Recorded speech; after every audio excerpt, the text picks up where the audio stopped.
अस्सलामुअलैकुम। सुबह पाकिस्तान की हंसती मुस्कुराती और रोशन सुबह में मैं हूं आपकी मेज़बान माहनूर कुरैशी और मेरे साथ हैं रिजवान अली अहमद। और हम सब की जानिब से सुबह खैर, इस उम्मीद, इस यकीन और इस दुआ के साथ हम दिन का आगाज़ करें कि अल्लाह करे आने वाला दिन, आने वाला वक्त हम सब के लिए बहुत सारी खुशियाँ, बहुत सारी कामयाबियाँ लेकर आए। गुजरे हुए वक्त की कोई भी नाकामी कभी पलट कर हमारे सामने ना आए। खिले हुए चेहरे हैं। बारिश हो गई रावलपिंडी इस्लामाबाद में, मौसम काफ़ी हद तक तब्दील हो गया है। बिल्कुल जनाब। और जैसे ही कल बारिश का सिलसिला शुरू हुआ शाम में रावलपिंडी इस्लामाबाद में, उसके बाद हमने देखा कि दर्जा हरारत में एक प्रॉपर ड्रॉप डाउन देखने को मिला और हमारी रात तो कल की खुशगवार गुजरी, लेकिन जो आज के दिन का 4 जुलाई का आगाज़ था वो भी बड़ा खूबसूरत सा। अभी हम जब स्टूडियोज़ आ रहे थे तो तब भी बारिश का सिलसिला शुरू हो गया था। अब कुछ इलाकों में बारिश हो रही है, कुछ में नहीं हो रही, लेकिन ये जो सिलसिला है ये अब उम्मीद करते हैं कि अच्छा हो, बाइस रहमत हो। और ये जिस तरह अभी प्रिडिक्शंस की जा रही हैं कि इस दफ़ा 35 से 60% तक ज़्यादा बारिशें मुतवक्के हैं, तो होपफुली कि ये बारिशें कोई भी ज़्यादा बड़ी डिज़ास्टरस सिचुएशन लेकर नहीं आएंगी। और हमने देखा कि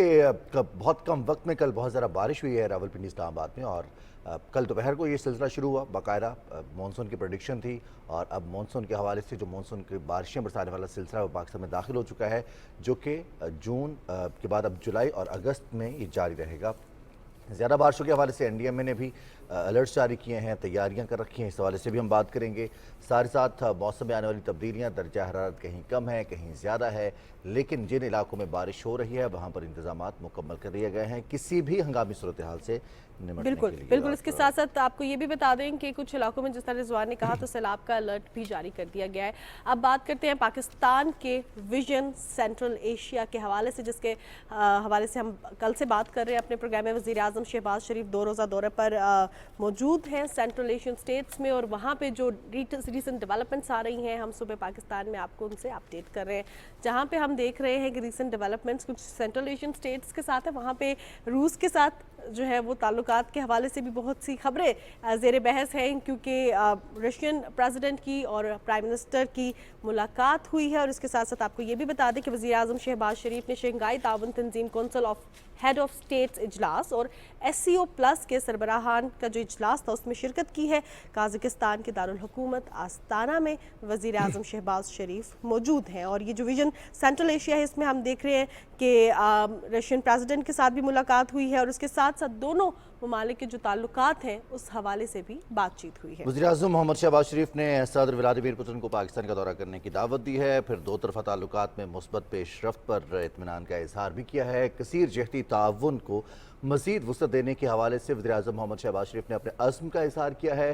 पाकिस्तान और रूस के माबैन तजारत के साथ साथ ट्रेड सिस्टम के हवाले से जो ट्रेड बार्टर सिस्टम है उस पर बात की गई है, जबकि तेल की फ्राहमी के हवाले से भी वज़ीर आज़म ने कल रशियन प्रेसिडेंट से गुफ्तगू की है। इसके अलावा आपको बता चलें कि सैफरीकी इजलास हुआ है पाकिस्तान, तुर्की और आज़रबाईजान के सरबराहान का, और इसमें तीनों ममालिक के हवाले से जो एक इजलास है उसमें आज़रबाईजान की सूरत हाल, पाकिस्तान, तुर्की और आज़रबाईजान के दरमियान मौजूद ताउन है, खासतौर पर मईशत और सरमायाकारी के हवाले से गुफ्तगू की गई है। बिल्कुल जनाब, और इस पर बात करेंगे। हमारे साथ प्रोग्राम में एक्सपर्ट मौजूद हैं, माहिर हैं बैनुल अक़वामी अमूर के सैयद मोहम्मद अली साहब। सैयद मोहम्मद अली साहब, प्रोग्राम में आपको खुश आमदीद कहते हैं। आपसे मैं ये जानना चाहूँगी कि वज़ीर आज़म शहबाज शरीफ का ये विजन सेंट्रल एशिया, इसको आप कैसे देखते हैं, कितना ज़रूरी है? क्योंकि हम देखते हैं कि सेंट्रल एशियन स्टेट्स पोटेंशियल हमारे लिए पार्टनर्स भी हैं। हम देख रहे हैं कि चाहे हमारा कल्चर हो, चाहे हमारी हिस्ट्री हो, या चाहे हमारी एनर्जी रिसोर्स से रिलेटेड एग्रीमेंट्स हो, पहले भी इस पर काम किया गया है। तो ये कितना इम्पोर्टेंट है विजन सेंट्रल एशिया? बहुत शुक्रिया जी। मैं समझता हूँ कि ये पाकिस्तान की ख़ारजा पॉलिसी की तारीफ़ में एक बहुत अहम एक विज़न सामने आया है, और मैं समझता हूँ उसकी बहुत पहले से बहुत अरसे से ज़रूरत थी। उसकी बुनियादी वजह ये है कि आप जानते हैं कि 76 साल में पाकिस्तान ने कोशिश की है कि मुख्तलिफ़ जो दुनिया के बरआज़म और ख़ित्ते हैं, उनके साथ दोस्ताना करीबी ताल्लुकात इस्तवार किए जाएँ, जिनके बुनियादी उसूल जो हैं वो एक पुरअमन बक़ाए बाहमी है, और तिजारत और खुशहाली और तरक्की का सफ़र तय करना है। जबकि आप जानते हैं कि सर्द जंग के दौरान चूँकि पाकिस्तान की एक मुख्तलिफ पॉलिसी थी, उसकी वजह से हमें वो मौक़े मैसर नहीं आए जो कि आज हमें सेंट्रल एशिया के हवाले से मौजूद हैं, और जिनसे हमें भरपूर अंदाज में हम फ़ायदा उठा सकते हैं। 3 एतबार से मैं समझता हूँ ये जो विज़न है सेंट्रल एशिया के साथ ताल्लुकात को आगे बढ़ाने का वो बहुत अहम है। पहली बात तो ये है कि आलमी सतह पे जो आलमी निज़ाम या वर्ल्ड ऑर्डर है, उसमें जो तब्दीलियाँ आ रही हैं, उसके नतीजे में अब सेंट्रल एशिया पूरी दुनिया के लिए दोबारा से अहमियत इख्तियार करता जा रहा है। आप जानती हैं कि BRI हो या एनर्जी सिक्योरिटी हो, इन तमाम मामलात में जो सेंट्रल एशिया है उसकी अहमियत बढ़ती जा रही है। दूसरी जानिब इस यहाँ कुदरती वसाइल भी बहुत ज़्यादा हैं। तीसरा मामला ये है कि पाकिस्तान चूँकि इस वक़्त चाह रहा है कि हम अपने माशी चैलेंजेस पर काबू पाएँ, उस लिहाज से भी सेंट्रल एशिया पाकिस्तान के लिए बहुत करीबी और अहम तिजारती मंडी साबित भी हो सकती है, हमारी अपनी एक्सपोर्ट्स को भी बढ़ाने के लिए और तवानाई और तिजारत के शोबों में पाकिस्तान और सेंट्रल एशिया के ममालिक से तिजारत को भी मज़ीद फ़रोग़ देने के हवाले से।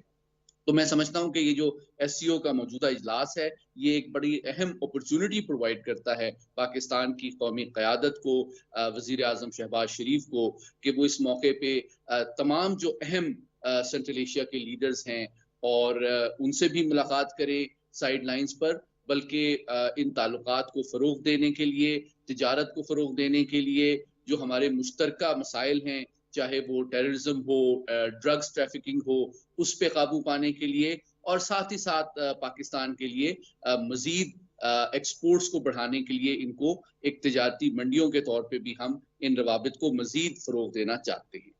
बिल्कुल सही। और जैसे आपने कहा मोहम्मद अली साहब, हम देख रहे हैं वज़ीर आज़म मोहम्मद शहबाज शरीफ की साइडलाइंस पर मुलाकातें हुई हैं और ये इन मुलाकातों का सिलसिला आज भी जारी रहेगा। अब बताइएगा कि ये मुलाकातें कितनी अहम हैं। हमारा विजन सेंट्रल एशिया तो है, लेकिन उसके साथ साथ SIFC का क्या, पाकिस्तान अब एड नहीं ट्रेड की पॉलिसी पर सरमायाकारी को दावत देने के लिए पाकिस्तान बात कर रहा है। वज़ीर आज़म मोहम्मद शहबाज शरीफ इस पर जोर दे रहे हैं, इसके लिए इक़दाम भी किए जा रहे हैं। इस हवाले से क्या अहम पेशरफ्त हो सकती है?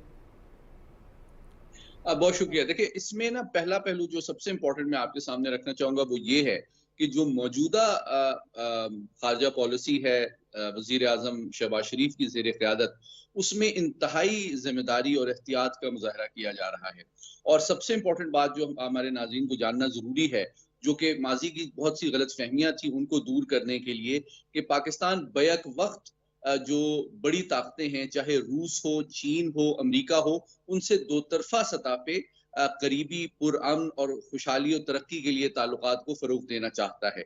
इसमें ये बात वाज़ेह करना बहुत ज़रूरी है कि इसका मतलब ये नहीं है कि हम किसी एक ब्लॉक का हिस्सा बन के किसी और के खिलाफ इस्तेमाल होना चाहते हैं, बल्कि रूस के साथ भी जो हमारे ताल्लुकात में बेहतरी आ रही है, उसका मकसद दोनों ममालिक के तिजारती, तवानाई, सनती तरक्की को फ़रोग़ देना है। किसी और मुल्क के खिलाफ मफादात पे असरअंदाज होने की कोशिश नहीं है। जहाँ तक सेंट्रल एशिया का ताल्लुक है, पाकिस्तान को इस बात का इदराक और एहसास है कि जहाँ चीन एक जानिब से अपनी इन्वेस्टमेंट और टेक्नोलॉजिकल डेवलपमेंट की वजह से कनेक्टिविटी के बहुत से मंसूबे सेंट्रल एशिया से जारी रखे हुए है, वहीं सियासी सतह पे, सफारती सतह पे मॉस्को का भी काफ़ी अमल दखल और असर रसूख इन ममालिक में पाया जाता है। तो SCO के इस मौके पे, इस सरबराह इजलास के मौके पे चीन, रूस और सेंट्रल एशिया के ममालिक की क़यादत से मिलकर पाकिस्तान के वज़ीर आज़म को ये मौका मैसर आ रहा है कि पाकिस्तान की जो सोच है, विजन सेंट्रल एशिया के हवाले से, उसको वाज़ेह करे, गलतफहमियों को दूर करे, नए तिजारत, इन्वेस्टमेंट और एक्सपोर्ट डेवलपमेंट के मौके तलाश करे। और जहाँ तक आपने SIFC की बात की, तो बुनियादी तौर पे मैं समझता हूँ इस वक्त पाकिस्तान की खारजा पॉलिसी का सबसे अहम महवर जो है वो इकोनॉमिक डिप्लोमेसी है, क्योंकि SIFC वो फोरम है जो कि इंश्योर करता है कि जो हमारे दीगर दोस्त ममालिक हैं जो पाकिस्तान में इन्वेस्टमेंट के मौके तलाश कर रही हैं, उनको ये कॉन्फिडेंस और एतमाद दिया जाए कि जनाब आपकी इन्वेस्टमेंट ना सिर्फ सिक्योर है, बल्कि उसको बहुत फास्ट ट्रैक पे वन विंडो ऑपरेशन के तहत फैसिलिटेट भी किया जाएगा और हर किस्म के ब्यूरोक्रेटिक रेड टेपिज्म से ये प्रोसेस आज़ाद और महफूज होगा। तो मैं समझता हूँ इन दलाइल और इन इंसेंटिव्स की मौजूदगी में मैं तवक्को करता हूँ कि पाकिस्तान के वज़ीर आज़म जो है अपने जो काउंटर पार्ट्स हैं सेंट्रल एशिया के, रूस के, चीन के और दीगर ममालिक के, उनको कायल करने में कामयाब होंगे कि वो पाकिस्तान के साथ तजारती रवासिम को आगे बढ़ाएं, पाकिस्तान में इन्वेस्टमेंट भी करें और पाकिस्तान से आने वाली एक्सपोर्ट्स में भी इजाफा करें। सही सही अली साहब, अब देखा जाए कि अब ये जो एससीओ प्लस है और इसके साथ साथ हम देख रहे हैं कि पाकिस्तान के सेंट्रल एशियन स्टेट्स के साथ साथ रशियन प्रेसिडेंट के साथ भी मुलाकात हुई है। अब जो पहला अगला जो बैनुल हुकूमती इजलास है वो मॉस्को पर बुलाने पर इत्तेफाक हुआ है। अब इस पे आप इस पेशरफ्त को कैसे देख रहे हैं, पाकिस्तान रशियन रिलेशंस को कैसे देख रहे हैं, खासतौर पे करंट जियोपॉलिटिकल सिचुएशन में? देखें, कुछ तीन मामलात हैं जो इनको जानना बहुत ज़रूरी है। बहुत से लोग जो कि माज़ी में रह रहे हैं, वो शायद अभी भी अमेरिका और रूस के ताल्लुकात को सर्द जंग के तारीख के कॉन्टेक्स्ट में देखते हैं, जो कि हकीकत पसंदाना अप्रोच नहीं है।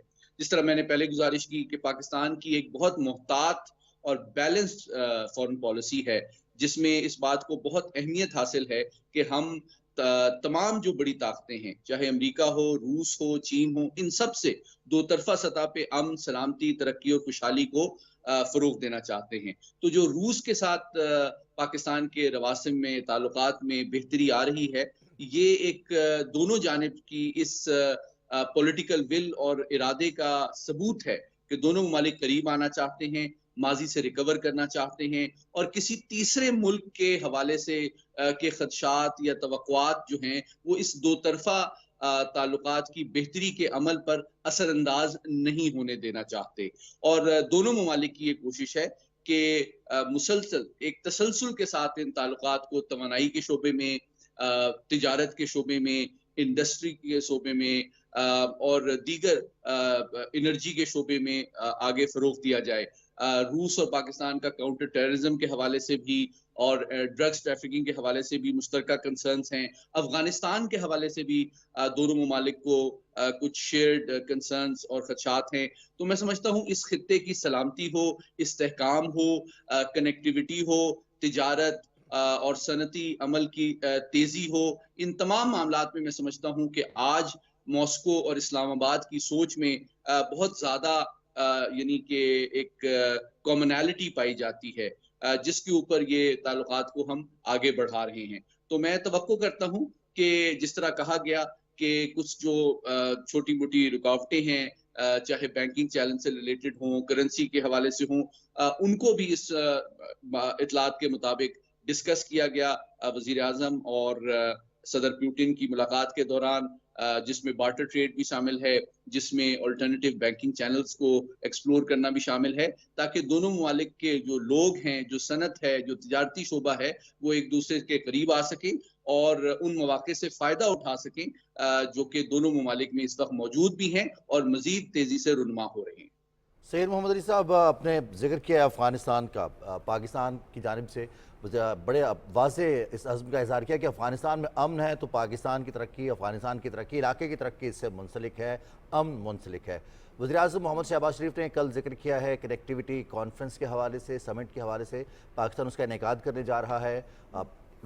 राहदारी फ्राहम की जाएगी, तजारती राहदारी तमाम सेंट्रल एशियन स्टेट्स को पाकिस्तान की जानिब से, BRI CPEC के ज़रिए राहदारी होगी। इस हवाले से अफ़गानिस्तान के ऊपर जो जिम्मेदारी आयद होती है, हमारा अफ़गानिस्तान के हवाले से जो स्टांस है वो पूरी दुनिया पर वाज़ेह है। एक और मौका है पाकिस्तान के पास भी और बाकी स्टेट्स के पास भी, बाकी ममालिक के पास भी, कि वो अफ़गानिस्तान में क्या में अमन के हवाले से जो वादे किए गए हैं तालिबान की जानिब से, उन पर अमल दरामद के लिए भरपूर मुतालबा कर सकें। जी बिल्कुल, मैं समझता हूँ रिजवान साहब कि इस पूरे खित्ते की जो सलामती है, तरक्की है, खुशहाली है, उसका दारोमदार पायदार सलामती और इस्तेहकाम से जुड़ा हुआ है अफ़गानिस्तान के लिए। जिस तरह अल्लामा इक़बाल ने भी फरमाया था कि अफ़गानिस्तान जो है वो एक तरह से एशिया का दिल है। आर्ट ऑफ एशिया का जो प्रोसेस है वो पाकिस्तान ने ही शुरू किया था। तो ये बहुत ज़रूरी है कि अगर एशिया जो है, एशिया का पूरा बर-ए-आज़म, सिर्फ जनूबी एशिया और वस्ती एशिया की बात नहीं है, वो सलामती, तरक्की और खुशहाली का सफ़र तय करना चाहता है, तो अफ़गानिस्तान के अंदर इस्तेहकाम और सलामती का होना बहुत ज़रूरी है। और इसमें सबसे इम्पोर्टेंट बात जो है वो ये है कि जो मौजूदा हुकूमत है अफ़गानिस्तान की, वो अपनी ज़िम्मेदारी का एहसास करे और न सिर्फ इस खित्ते और इस बर-ए-आज़म की तरक्की के लिए, बल्कि खुद अपने मुल्क और कौम की खुशहाली और तरक्की और सलामती के लिए वो जो बैनुल अक़वामी कमिटमेंट्स हैं दोहा प्रोसेस के तहत, टेररिज्म के खात्मे के हवाले से, ह्यूमन राइट्स के हवाले से उनको बरवक्त और भरपूर अंदाज में पूरा करे, ताकि बैनुल अक़वामी बरादरी का एतमाद भी बहाल हो सके। पाकिस्तान के जो अंदर बहुत ज़्यादा जो दहशतगर्दी के वाक़यात अफ़गानिस्तान की सरज़मीन से हो रहे हैं, उनमें भी कमी आए और इसके नतीजे में अफ़गान अवाम भी अपने मुल्क वापस लौट सकें और अपने मुल्क की तरक्की और खुशहाली में अपना किरदार अदा कर सकें।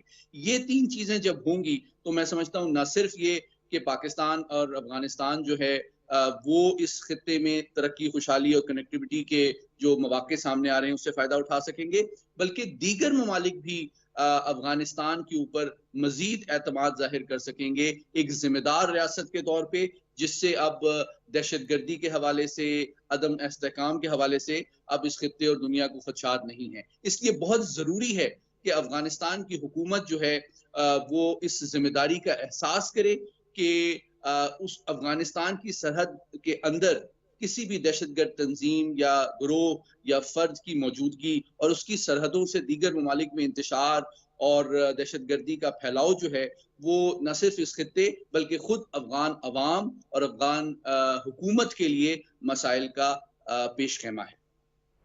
सही सही। मोहम्मद अली साहब, आप माहिर हैं बैनुल अक़वामी अमूर के। अब हम देख रहे हैं कि मौजूदा हुकूमत की यूएई के साथ ताल्लुकात हो, चीन के साथ ताल्लुकात हो या सेंट्रल एशियन स्टेट्स के साथ साथ रशिया की तरफ ताल्लुकात हो, जिसको सोशल मीडिया पर बहुत से लोग पैराडाइम शिफ्ट भी कह रहे हैं और उसको आपने क्लियर भी कर दिया। बट इन ताल्लुकात में प्रायोरिटाइज़ करना चीज़ों को कितना ज़्यादा ज़रूरी है कि हम जब बात करें माइन एंड मिनरल्स के हवाले से, हम बात कर रहे हैं अपने एनर्जी सेक्टर के हवाले से, हमारे चाइना के साथ जो है कनेक्टिविटी के भी बहुत से प्रोजेक्ट्स चल रहे हैं सी पैक के अंडर। सो बेसिकली अब सेंट्रल एशियन स्टेट्स में हमने ज़रा सॉफ्ट पार की तरफ भी देखा पाकिस्तान का शिफ्ट। हमने ये भी देखा कि पाकिस्तान जो है आर्किटेक्चर या इंडस्ट्री या जो हमारी क्रिकेट की कौंसिल है उनके जो दरमियान एग्रीमेंट्स हो रहे हैं, MOU साइन हो रही हैं। सो बेसिकली ये प्रायोरिटाइज कर रहा है पाकिस्तान या we are just looking for the same factors जिस पे दोनों ममालिक जो हैं वो काम कर रहे हैं तो हम उनके साथ कोलैबोरेट करें। इस टाइम पे प्रायोरिटाइज करना कितना ज़रूरी है कि हमारा एनर्जी सेक्टर के किन किन ममालिक के साथ ताल्लुकात और एग्रीमेंट्स ज़्यादा बेहतर होने चाहिए, because we need energy from these states. आपने बहुत अहम सवाल किया। देखें, मैं मुख्तसरन इसके 3 पहलू आपके सामने रखूंगा, माजी, हाल और मुस्तकबिल। सबसे इम्पोर्टेंट बात यह है कि अनफॉर्चुनेटली कम लोग इस बात से वाकिफ हैं कि पाकिस्तान का हज़ारों साल का जो तारीखी विरसा है वो वस्ती एशिया से बहुत करीबी जुड़ा हुआ है। बहुत कम लोग जानते हैं कि मुल्तान के अंदर, उच्च शरीफ के अंदर बहुत से औलिया कराम जो हैं वो आज से 700-800 साल कबल सेंट्रल एशिया से, बुखारा से, समरकंद से, ताशकंद से इस खित्ते में आए थे और इस्लाम के तबलीग और शात का अपने मोहब्बत, रवादारी के ज़रिए से सबब बने थे। तो हमारी सेंट्रल एशिया के साथ जो रवासिम हैं, जो राब्ते हैं, वो हज़ारों साल पे मुहीत हैं। चाहे वो सिल्क रूट हो, जो पेशावर का शहर है वो 5000 साल से सिल्क रूट के ऊपर एक बहुत इम्पोर्टेंट यानी कि आप समझें कि एक स्टेशन की अहमियत रखता था, जो यूरोप से, अफ्रीका से, बैतुल मुक़द्दस से पिछले सैकड़ों साल में जो काफिले तिजारती आते थे वो यहाँ पे क़याम करते थे।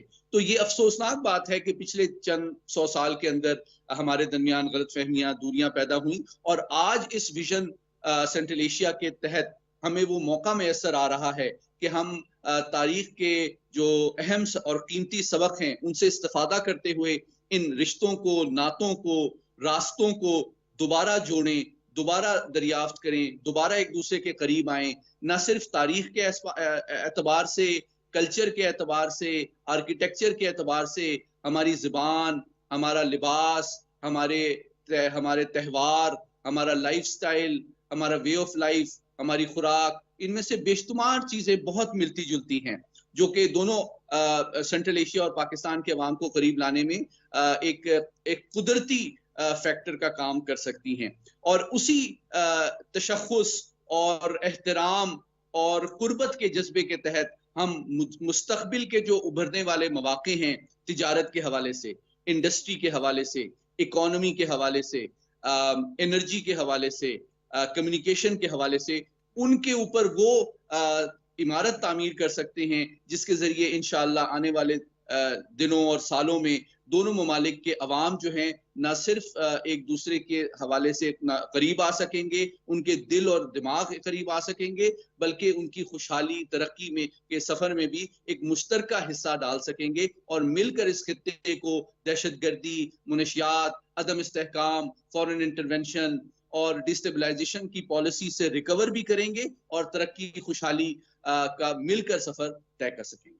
बहुत शुक्रिया सैयद मोहम्मद अली। आप करते वज़ीर आज़म मोहम्मद शहबाज शरीफ के दौरे ताजिकिस्तान और कल से आस्ताना में वज़ीर आज़म मौजूद हैं जहाँ पर SCO प्लस सरबराही कॉन्फ्रेंस हो रही है। इस पर वज़ीर आज़म मोहम्मद शहबाज शरीफ पाकिस्तान की नुमाइंदगी कर रहे हैं और पाकिस्तान के अज़्म का, पाकिस्तान का जो नुक्ता नज़र है वो तमाम ममालिक के सामने रखेंगे। बिल्कुल जनाब, प्रोग्राम का सिलसिला आगे बढ़ाएंगे लेकिन एक ब्रेक के बाद।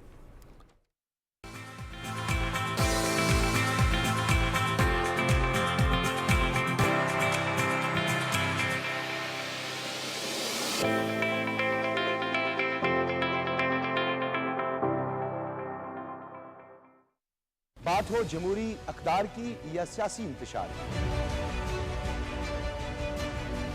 अवामी मसाइल, सियासी गठजोड़ और फितना व फसाद का खात्मा होगा हमारा मौजू। हम करेंगे तस्करा कौमी और मुल्की मफादात का। हम लाएंगे सामने सच झूठ की गर्दाब से हकायक के आश्कार होने तक। न्यूज नाइट में डॉक्टर सज्जाद बुखारी के साथ हफ्ता इतवार शब 10:05।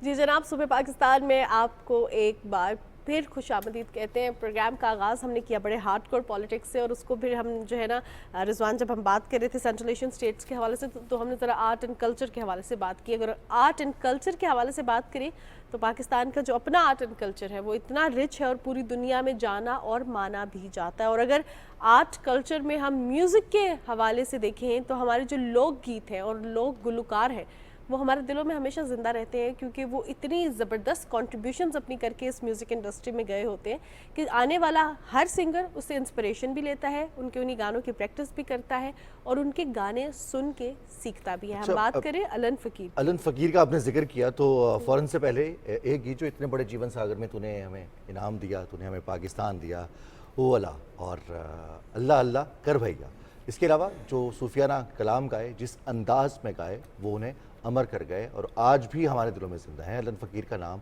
जैसे ही आता है वो धुनें तमाम की तमाम हमारे कानों में उसी तरह से ताज़ा हो जाती हैं। अलन फ़कीर की आज 24वीं बरसी है, उनसे पिछले 24 बरस हो गए हैं। उनके हवाले से एक रिपोर्ट है, वो देखते हैं।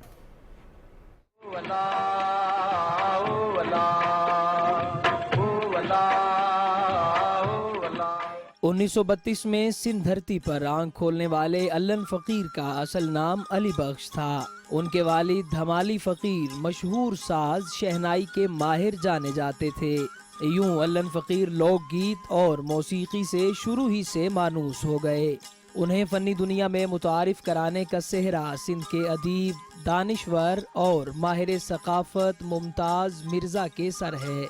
अलन फ़कीर को सिंधी शायरी की मशहूर सिन्फ वाई गाने में खूब महारत हासिल थी। वो रेडियो और टेलीविज़न पर यकसां मकबूल जाने जाते थे।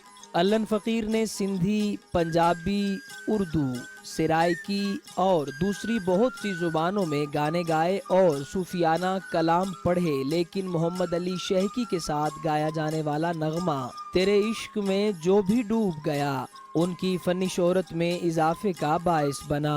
तेरे इश्क में जो भी डूब गया उसे दुनिया की लहरों से डरना क्या। ओ अला हुम्मा हुम्मा प्यारी, हुम्मा हुम्मा ओ स्याणी, उम्मा उम्मा गुजरड़े उम्मा उम्मा भिल्ल भटारी। इस गायक को फनी खिदमात के एतराफ़ में 1987 में हुकूमत पाकिस्तान ने सदारती तमगा बराए हुस्ने कारकर्दगी, जबकि 1999 में पाकिस्तान टेलीविजन ने लाइफ टाइम अचीवमेंट अवार्ड अता किया। वो 4 जुलाई 2000 को कराची में वफात पा गए और जामशोरों में आसूदाए खाक हैं। अपने फन की बदौलत आज भी मद्दाहों के दिलों में जिंदा हैं। जी जनाब, अलन फ़कीर के हवाले से आप रिपोर्ट देख रहे थे। अब बात करते हैं कुछ खेलों के मैदान के हवाले से, पाकिस्तानी खिलाड़ियों के हवाले से, पाकिस्तानी एथलीट्स के हवाले से। और हम देख रहे हैं कि Pakistani athletes across the globe जो है वो पाकिस्तान का नाम रोशन कर रहे हैं। लेकिन एथलीट्स में भी अगर देखा जाए ख़वातीन को, तो ख़वातीन की कैटेगरी जो होती है उसमें हम देखते हैं कि पाकिस्तानी ख़वातीन आजकल हर गेम्स में जो है वो पाकिस्तान की रिप्रेजेंटेशन कर रही हैं, and that's a really proud moment for us. हम बात करें जी जहां आरा की, जो कि कौमी तैराक हैं और वो ओलंपिक्स की तैयारियां कर रही हैं, ओलंपिक गेम्स में पाकिस्तान की नुमाइंदगी के लिए तैयारी करेंगी। गुज़श्ता 5 सालों से थाईलैंड में पेरिस ओलंपिक्स में शिरकत के लिए तैयारियां वो कर रही हैं और उन्होंने डिफरेंट रिकॉर्ड्स बनाए हैं, डिफरेंट मेडल हासिल किए हैं। हमारे साथ मौजूद हैं जहांआरा और उनसे हम बात करेंगे कि पेरिस ओलंपिक्स की तैयारियां कैसी चल रही हैं। अस्सलाम वालेकुम जहांआरा, और उम्मीद है कि आपकी तैयारियां ज़बरदस्त अंदाज से जारी होंगी। क्या अज़्म है, क्या टारगेट है, क्या अचीव करना है पेरिस ओलंपिक्स में? अस्सलाम वालेकुम। मेरे टारगेट्स जो पेरिस ओलंपिक्स के लिए हैं, मैंने इंशाल्लाह एक और न्यू नेशनल रिकॉर्ड बनाना है मेरे 200 फ्री स्टाइल में, जो मैं पेरिस में स्विम कर रही हूँ। इंशाल्लाह मेरा गोल ओलंपिक्स के लिए क्वालिफाई करना चाहिए, तो इंशाल्लाह 2-3 सालों में ये हो जाएगा मेरे लिए। Amazing amazing. जहां आपसे जानना चाहूँगी कि स्विमिंग का शौक़ आपको कब हुआ, कब से प्रैक्टिस करना शुरू की और कब से प्रॉपरली प्रोफेशनली ये गेम स्टार्ट किया आपने? तो जब मैं 5 साल से थी, मेरे बाबा ने मुझे स्विमिंग सिखाया था, और जब मैं 10 साल से थी मैंने ट्रेनिंग स्टार्ट किया था लाहौर में, पाकिस्तान में। और जब मैं 12 साल की थी तो मैंने अपना फर्स्ट इंटरनेशनल कंपटीशन पाकिस्तान के लिए किया था इस्लामिक गेम्स में। तो जब मैं 11 साल से थी तो मैं पाकिस्तान को इंटरनेशनली रिप्रेजेंट कर रही हूँ स्विमिंग में। और प्रोफेशनली जब मैं 15 साल की थी, मैं थाईलैंड जाके, इससे जब मैंने थाईलैंड में ट्रेनिंग शुरू किया था, इस वक्त से मैं प्रोफेशनली स्विमिंग कर रही हूँ पाकिस्तान के लिए। तो जहाँ अब स्विमिंग के लिए हम देखते हैं कि बाकी गेम्स हैं उनके लिए प्रैक्टिस होती है, अब स्विमिंग में आपकी स्पीड मैटर करती है, आपका स्टाइल मैटर करता है, आप कौन से स्टाइल की कैटेगरी या कौन सी कैटेगरी में आप पार्टिसिपेट कर रहे हैं, उसकी प्रैक्टिस क्या होती है और कितना वक्त आप प्रैक्टिस करती हैं, स्विमिंग करती हैं? तो मैं फ्री स्टाइल स्विम करती हूँ। मैं ओलंपिक्स में 200 मीटर फ्री स्टाइल स्विम कर रही हूँ। तो हम इधर 10 सेशन स्विम करते हैं और हर सेशन 2 घंटे के लिए होता है। और हम ज़्यादातर टेक्निक के ऊपर फोकस करते हैं, स्पीड के ऊपर भी फोकस करते हैं, और हमारे स्ट्रेंथ के ऊपर भी फोकस करते हैं फ्री स्टाइल के लिए। सही। जहांआरा, तो इससे पहले किस इवेंट में पाकिस्तान की नुमाइंदगी कर चुकी हैं, कहाँ कहाँ पे पाकिस्तान को रिप्रेजेंट करके मेडल्स जीत कर आई हैं? तो मैं पाकिस्तान के लिए मैं 2 इस्लामिक गेम्स पे गई हूँ। फर्स्ट इस्लामिक गेम्स वो कहाँ थे, बाकू में थे, और दूसरा टर्की में था। मैं पाकिस्तान के लिए कॉमनवेल्थ गेम्स भी गई थी बर्मिंघम में। मैं पाकिस्तान के लिए 5 वर्ल्ड चैम्पियनशिप्स किए हैं मैंने पाकिस्तान को रिप्रेजेंट। और इधर थाईलैंड में भी मैं थाई नेशनल्स जाती हूँ, और वहाँ मैंने कोई थोड़े से मेडल्स भी जीते हैं पाकिस्तान के लिए। बिल्कुल सही। और अब चूंकि फ्री स्टाइल कैटेगरी है, ओलंपिक्स में जितना बड़ा इवेंट है उतना ज़्यादा टफ कंपटीशन होगा, तो क्या एक्सपेक्टेशंस हैं वहाँ से? किसके साथ ज़्यादा सख्त मुकाबला हो सकता है? मेंटल स्ट्रेंथ के लिए भी कुछ एक्सरसाइज करती हैं, सिर्फ तैराकी और अपनी टेक्निक्स पर ही काम करती हैं? नहीं, स्विमिंग एक बहुत मेंटल गेम भी है। ऑब्वियसली हम सब नर्वस होते हैं हमारे इवेंट से पहले, तो इसलिए मैंने बहुत फोकस करना है कि मैं काम रहूं और मेरे इवेंट पे फोकस करूं, टेक्निक के भी ऊपर फोकस करना है और कंपटीशन के ऊपर भी। um, मगर मैं मेरे एक्सपेक्टेशंस हाई हैं, मगर ऑब्वियसली मैंने बस काम रहना चाहिए ताकि मैं इतना नर्वस नहीं हूँ, मगर मैं बहुत एक्साइटेड हूँ रेस के लिए। सही। अच्छा, जहांरा आपसे ये जानना चाहूँगी, यू आर इन थाईलैंड, कैसा महसूस होता है? पाकिस्तान से आपकी रूट्स जुड़ी हैं, पाकिस्तान से ओरिजिन है आपका, और फिर थाईलैंड में रहते हुए भी अपने मुल्क को, अपनी रूट्स को रिप्रेजेंट करना, कैसी फीलिंग्स होती हैं? मैं बहुत प्राउड हूँ पाकिस्तान को रिप्रेजेंट करने के लिए, क्योंकि बहुत ज़्यादा लोग जानते नहीं है कि पाकिस्तान से स्विमर्स है, ज़्यादातर फीमेल स्विमर्स। तो मेरे लिए एक बहुत बड़ा प्राइड है कि मैं Pakistan, specially female swimming Pakistan के लिए रिप्रेजेंट करूँ। um, और मैंने फीमेल स्विमिंग पाकिस्तान के लिए मैंने आगे लेना चाहिए, क्योंकि हमारे पास बहुत टैलेंट है इस पाकिस्तान में, स्पेशली अमंगस्ट द फीमेल्स। तो I hope to just make everybody proud. अच्छा जहां स्विमिंग तो आपका प्रोफेशनली एक ऐसा गेम है, कैसे एथलेटिक्स है जिसमें आप पार्टिसिपेट करेंगे और खेलेंगी, इसके अलावा कौन सी स्पोर्ट्स में, कौन सी एक्टिविटीज़ में जहां का जो शौक है, इंटरेस्ट है, वो बहुत ज़्यादा है? um, मुझे मैं इतना ज्यादातर स्पोर्ट्स में स्विमिंग के बगैर इतना ज्यादा शौक नहीं है, मगर मैं कभी कभार क्रिकेट देखती हूँ। इधर बहुत ज्यादा ज्यादा लोग वॉलीबॉल खेलते हैं, तो मैं कभी कभार वॉलीबॉल भी खेलती हूँ, मगर मैं swimming swimming is my better sport. सही। जहांरा ये बताइएगा, आपने कहा कि 5 साल की उम्र में आपको आपके फादर ने स्विमिंग सिखाई थी, तो क्या फैमिली में और भी कोई है जिससे इंस्पिरेशन ली हो? Yes, my brother. हम दोनों ने स्विमिंग शुरू किया था एक साथ। um, तो I used to compete with my brother a lot जब हम छोटे थे। और उसकी वजह से मैं फिर मैंने कंटिन्यू किया था स्विमिंग, और उसकी वजह से मैं बहुत competitive हूँ। तो yeah, I owe it to my brother as well. Right.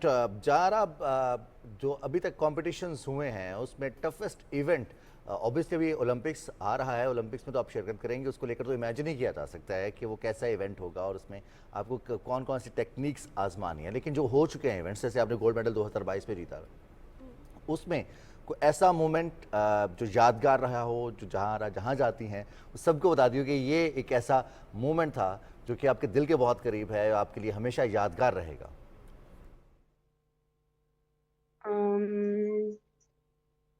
I think recently, Thai nationals में मेरे 200 फ्री स्टाइल में मैंने 210 ब्रेक किया था, जो मेरे लिए एक बहुत बड़ा मोमेंट है, क्योंकि पाकिस्तान में किसी ने अभी 210 को ब्रेक नहीं किया। तो मेरे लिए 208 एक बहुत बड़ा मोमेंट था, क्योंकि आई रियलाइज कि मैं कर सकती हूँ, I can be a top level swimmer and I can take Pakistan swimming to the next level. And um, it just helped me realize that I could take the sport further, and it was a very big moment for me. जहांरा, आपने 19 साल में ही इतनी ज़्यादा achievements हासिल कर ली हैं। आप पहले डोमेस्टिक लेवल पे भी पाकिस्तान को रिप्रेजेंट करती रही हैं, आप इंटरनेशनल लेवल पे कर रही हैं। What is your goal in life? Pakistan का नाम कहाँ कहाँ पे आपने सोचा? जिस तरह 5 साल से इस ओलंपिक्स की तैयारी कर रही हैं, तो इसके साथ साथ what are your goals? My goals is to be the first female swimmer to qualify for the Olympics. It's one of my biggest goals. One of the goals was to go to the Olympics. Mashallah, it's been achieved, but I'm not finished yet. मैंने पाकिस्तान का नाम रोशन करना चाहिए, and I want the whole world to know that Pakistan, especially in swimming, is going to be taken a whole lot further than what it is already. बिल्कुल सही। जहारा, wish good luck, और जो बहुत सारे स्विमर्स आपको देख रहे हैं वो आपकी तरफ बनना चाहते हैं कि वो भी गोल्ड मेडल जीते हैं, फ्री स्टाइल हो या फिर रिवर्स स्विम करना हो, जो भी कैटेगरीज हैं उसमें वो आगे बढ़ना चाहते हैं, क्या एडवाइस करेंगी? कोई एक ऐसी टेक्निक जो जहां आरा को लगता है कि बड़ी कामयाब टेक्निक है और इससे बड़ा फ़ायदा होता है? मैं कहना चाहती हूँ कि डोंट गिव अप। और बहुत स्विमिंग एक स्पोर्ट है जिसमें आपने बहुत मेहनत करना चाहिए। तो if you have to put in the work if you want to see results. And don't give up. We have so much talent in our country, especially female swimmers. And inshallah, this sport will be taken to a new level. Inshallah, the girls will continue to shine Pakistan's name internationally. इंशाल्लाह thank you so much Zahara for your time and it was really lovely talking to you. और हमें बड़ा फ़ख्र महसूस होता है पाकिस्तान की ऐसी बेटियों पर, पाकिस्तान की ऐसी ख़वातीन पर जो कि पाकिस्तान से जब जाती हैं तब भी अपनी रूट्स को, अपने ओरिजिन को, अपने होमलैंड को, अपने मदरलैंड पाकिस्तान को रिप्रेजेंट करती हैं।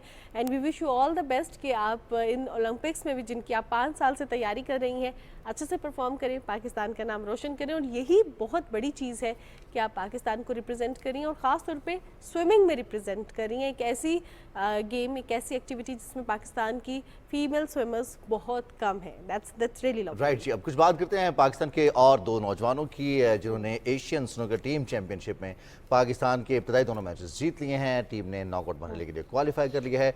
इससे कबल 6 बॉल चैंपियनशिप में पाकिस्तान ने गोल्ड मेडल हासिल किया और उसके बाद अब अगला इवेंट है, ये भी रियाज में ही जारी है। इसमें पाकिस्तान के असर इकबाल और अवैस मुनीर की जोड़ी ने सऊदी अरब और म्यांमार की टीम्स को शिकस्त दी है और अब क्वालिफाई कर लिया है उन्होंने नॉकआउट मरहले के लिए। बिल्कुल जनाब, पाकिस्तानी जोड़ी ने दोनों टीमों के खिलाफ यकतरफा मुकाबले में 3-0 से कामयाबी समेटी है और असद इकबाल और अवैस मुनीर ने बहैसियत टीम नॉकआउट मरहले के लिए क्वालिफाई कर लिया है। और हमें बहुत ज़्यादा इस चीज़ पे खुशी भी महसूस होती है कि हम देख रहे हैं कि क्रिकेट का हाइप है, हॉकी हमारी नेशनल गेम है, लेकिन इसके साथ साथ दीगर खेलों में भी पाकिस्तानी खिलाड़ी जो है बहुत आगे वर्ल्ड कप हैं। के बाद ये थोड़ा सा हुआ कि बहुत सारे लोगों ने ये कहा कि वर्ल्ड कप में जो टीम ने परफॉर्म किया, क्रिकेट टीम ने, उस पर ऑब्वियसली बहुत सारे दिल टूटे कि हम नेक्स्ट स्टेज में नहीं जा सके, हम सेमीफाइनल में नहीं जा सके।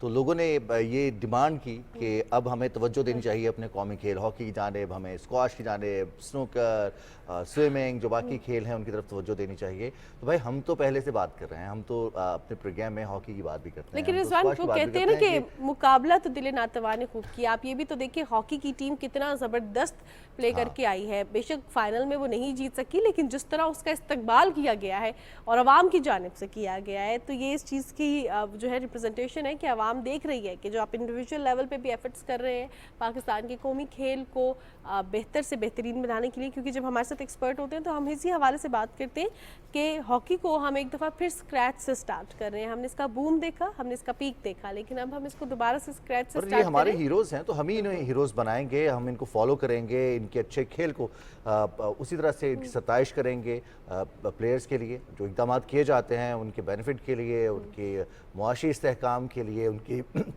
जो रोजी रोटी उसके लिए भी। बिल्कुल जनाब, अब आगे बढ़ाते हैं कोपा अमेरिका की बात कर लेते हैं। बिल्कुल जनाब, कोपा और अमेरिका में फुटबॉल का ये टूर्नामेंट जारी है पूरी दुनिया में। अब एक तरफ यूरोपियन फुटबॉल टूर्नामेंट भी खेला जा रहा है जिसमें क्वार्टर फाइनल लाइनअप मुकम्मल है।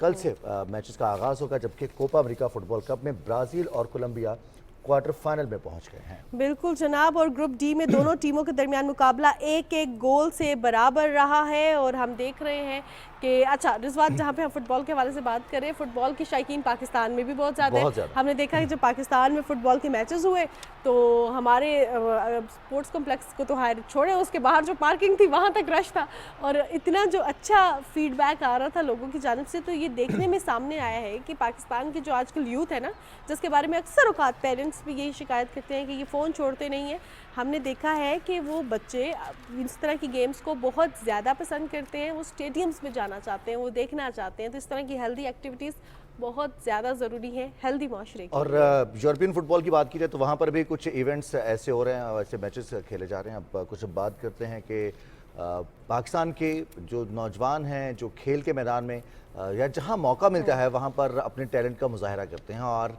यही वो हज़रत इकबाल ने कहा था कि ज़रा नम हो ये मिट्टी बड़ी जरखेज़ है साकी, ज़रा नम हो तो ये मिट्टी बड़ी हमारे जो जरखेज़ आर्टिस्ट हैं वो हर जगह पर, हर सतह पर वो कारनामे सर अंजाम दे रहे हैं, अपनी पहचान बना रहे हैं, और अपनी पहचान बनाना ही सबसे अहम भी कहा जाता है। अच्छा रिजवान, आपने बात किया आर्टिस्ट की, तो ज़रा आर्टिस्ट के हवाले से बात किए तो Pakistan national council of arts की जानिब बढ़ते हैं और Pakistan national council of art PNCA में बहुत ज़बरदस्त से इवेंट्स होते रहते हैं। हमने रिसेंटली भी देखा कि मीर रक़्सम हो, चाहे वो ट्रेडिशनल डांसेस हो, चाहे ट्रेडिशनल म्यूज़िक हो, चाहे पेंटिंग हो, चाहे वो हम म्यूज़िकल इंस्ट्रूमेंट्स के हवाले से बात करें, गाइड भी किया जा रहा है, सिखाया भी जा रहा है, लेकिन बहुत सी एग्जीबिशंस भी मुनक्किद की जा रही हैं। और एक ऐसी एग्जीबिशन जिसने एक बहुत इंपॉर्टेंट सोशल इशू जिस पर पूरी दुनिया बात कर रही है, दैट इज़ क्लाइमेट चेंज, मौसमियाती तब्दीली के हवाले से और ग्लोबल वार्मिंग के हवाले से जो इंसानी ज़िंदगी पर पड़ने वाले असरात हैं, इस हवाले से एक तस्वीरी नुमाइश का इनेकाद किया है PNCA ने। हमारे पास इसकी एक रिपोर्ट है, वो रिपोर्ट देखते हैं, उसके बाद वापस आते हैं।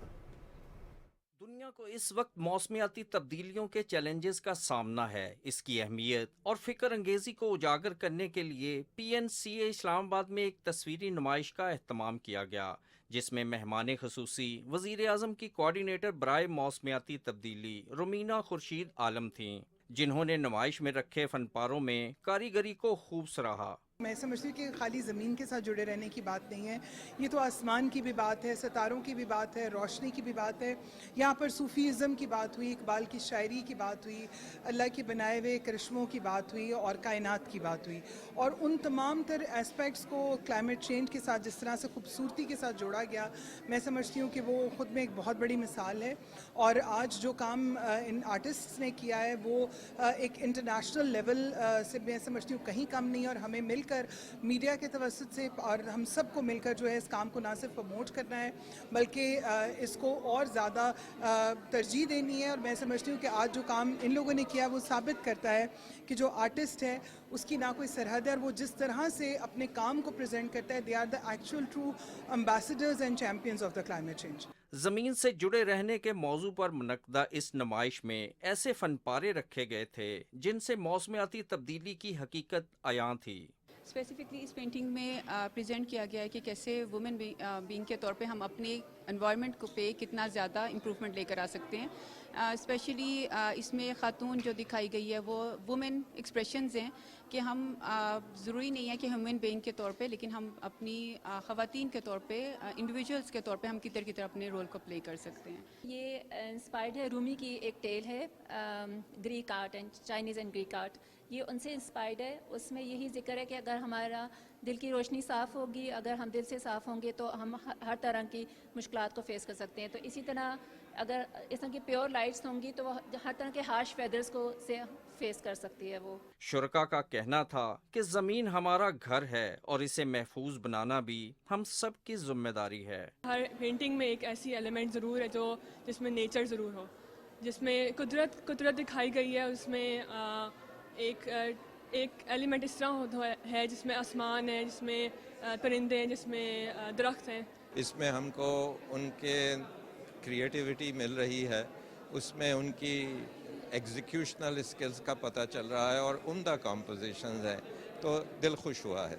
We have to take care of the environment for ourselves. ये कहना कि जी फ्यूचर जनरेशन तो बहुत दूर की बात है, अभी हमारे सर पे आ गई है। और अगर हम अपनी पेंटिंग्स के थ्रू हम सब आर्टिस्ट यही डिपिक्ट कर रहे हैं कि खुदा के लिए अपनी ज़मीन का ख्याल रखें, तो हम अपने आप को फेवर करेंगे। मुंतज़मीन ने इस बात पर जोर दिया कि मौसमियाती तब्दीली के असरात कम करने के लिए तेजी से काम करने की ज़रूरत है। जी जनाब, PNCA में होने वाली ब्रेक में ना होता ही है कि हम जो है ना भूख लगी होती है तो कुछ वर्ड्स भी खा जाते हैं। PNCA में होने वाली एग्जीबिशन के हवाले से आप रिपोर्ट देख रहे थे। कुछ नहीं कहा मैंने, कुछ नहीं कहा और कुछ कहना भी नहीं है, क्योंकि आगे आगे है न्यूज़ ब्रेक और उसमें हम जाते हैं, थोड़ा सा कुछ खा पी के आते हैं। सुबह का वक्त है, आप भी फ्रेश हो जाए, हम भी होते हैं, और अब बढ़ते हैं न्यूज़ ब्रेक की जानिब।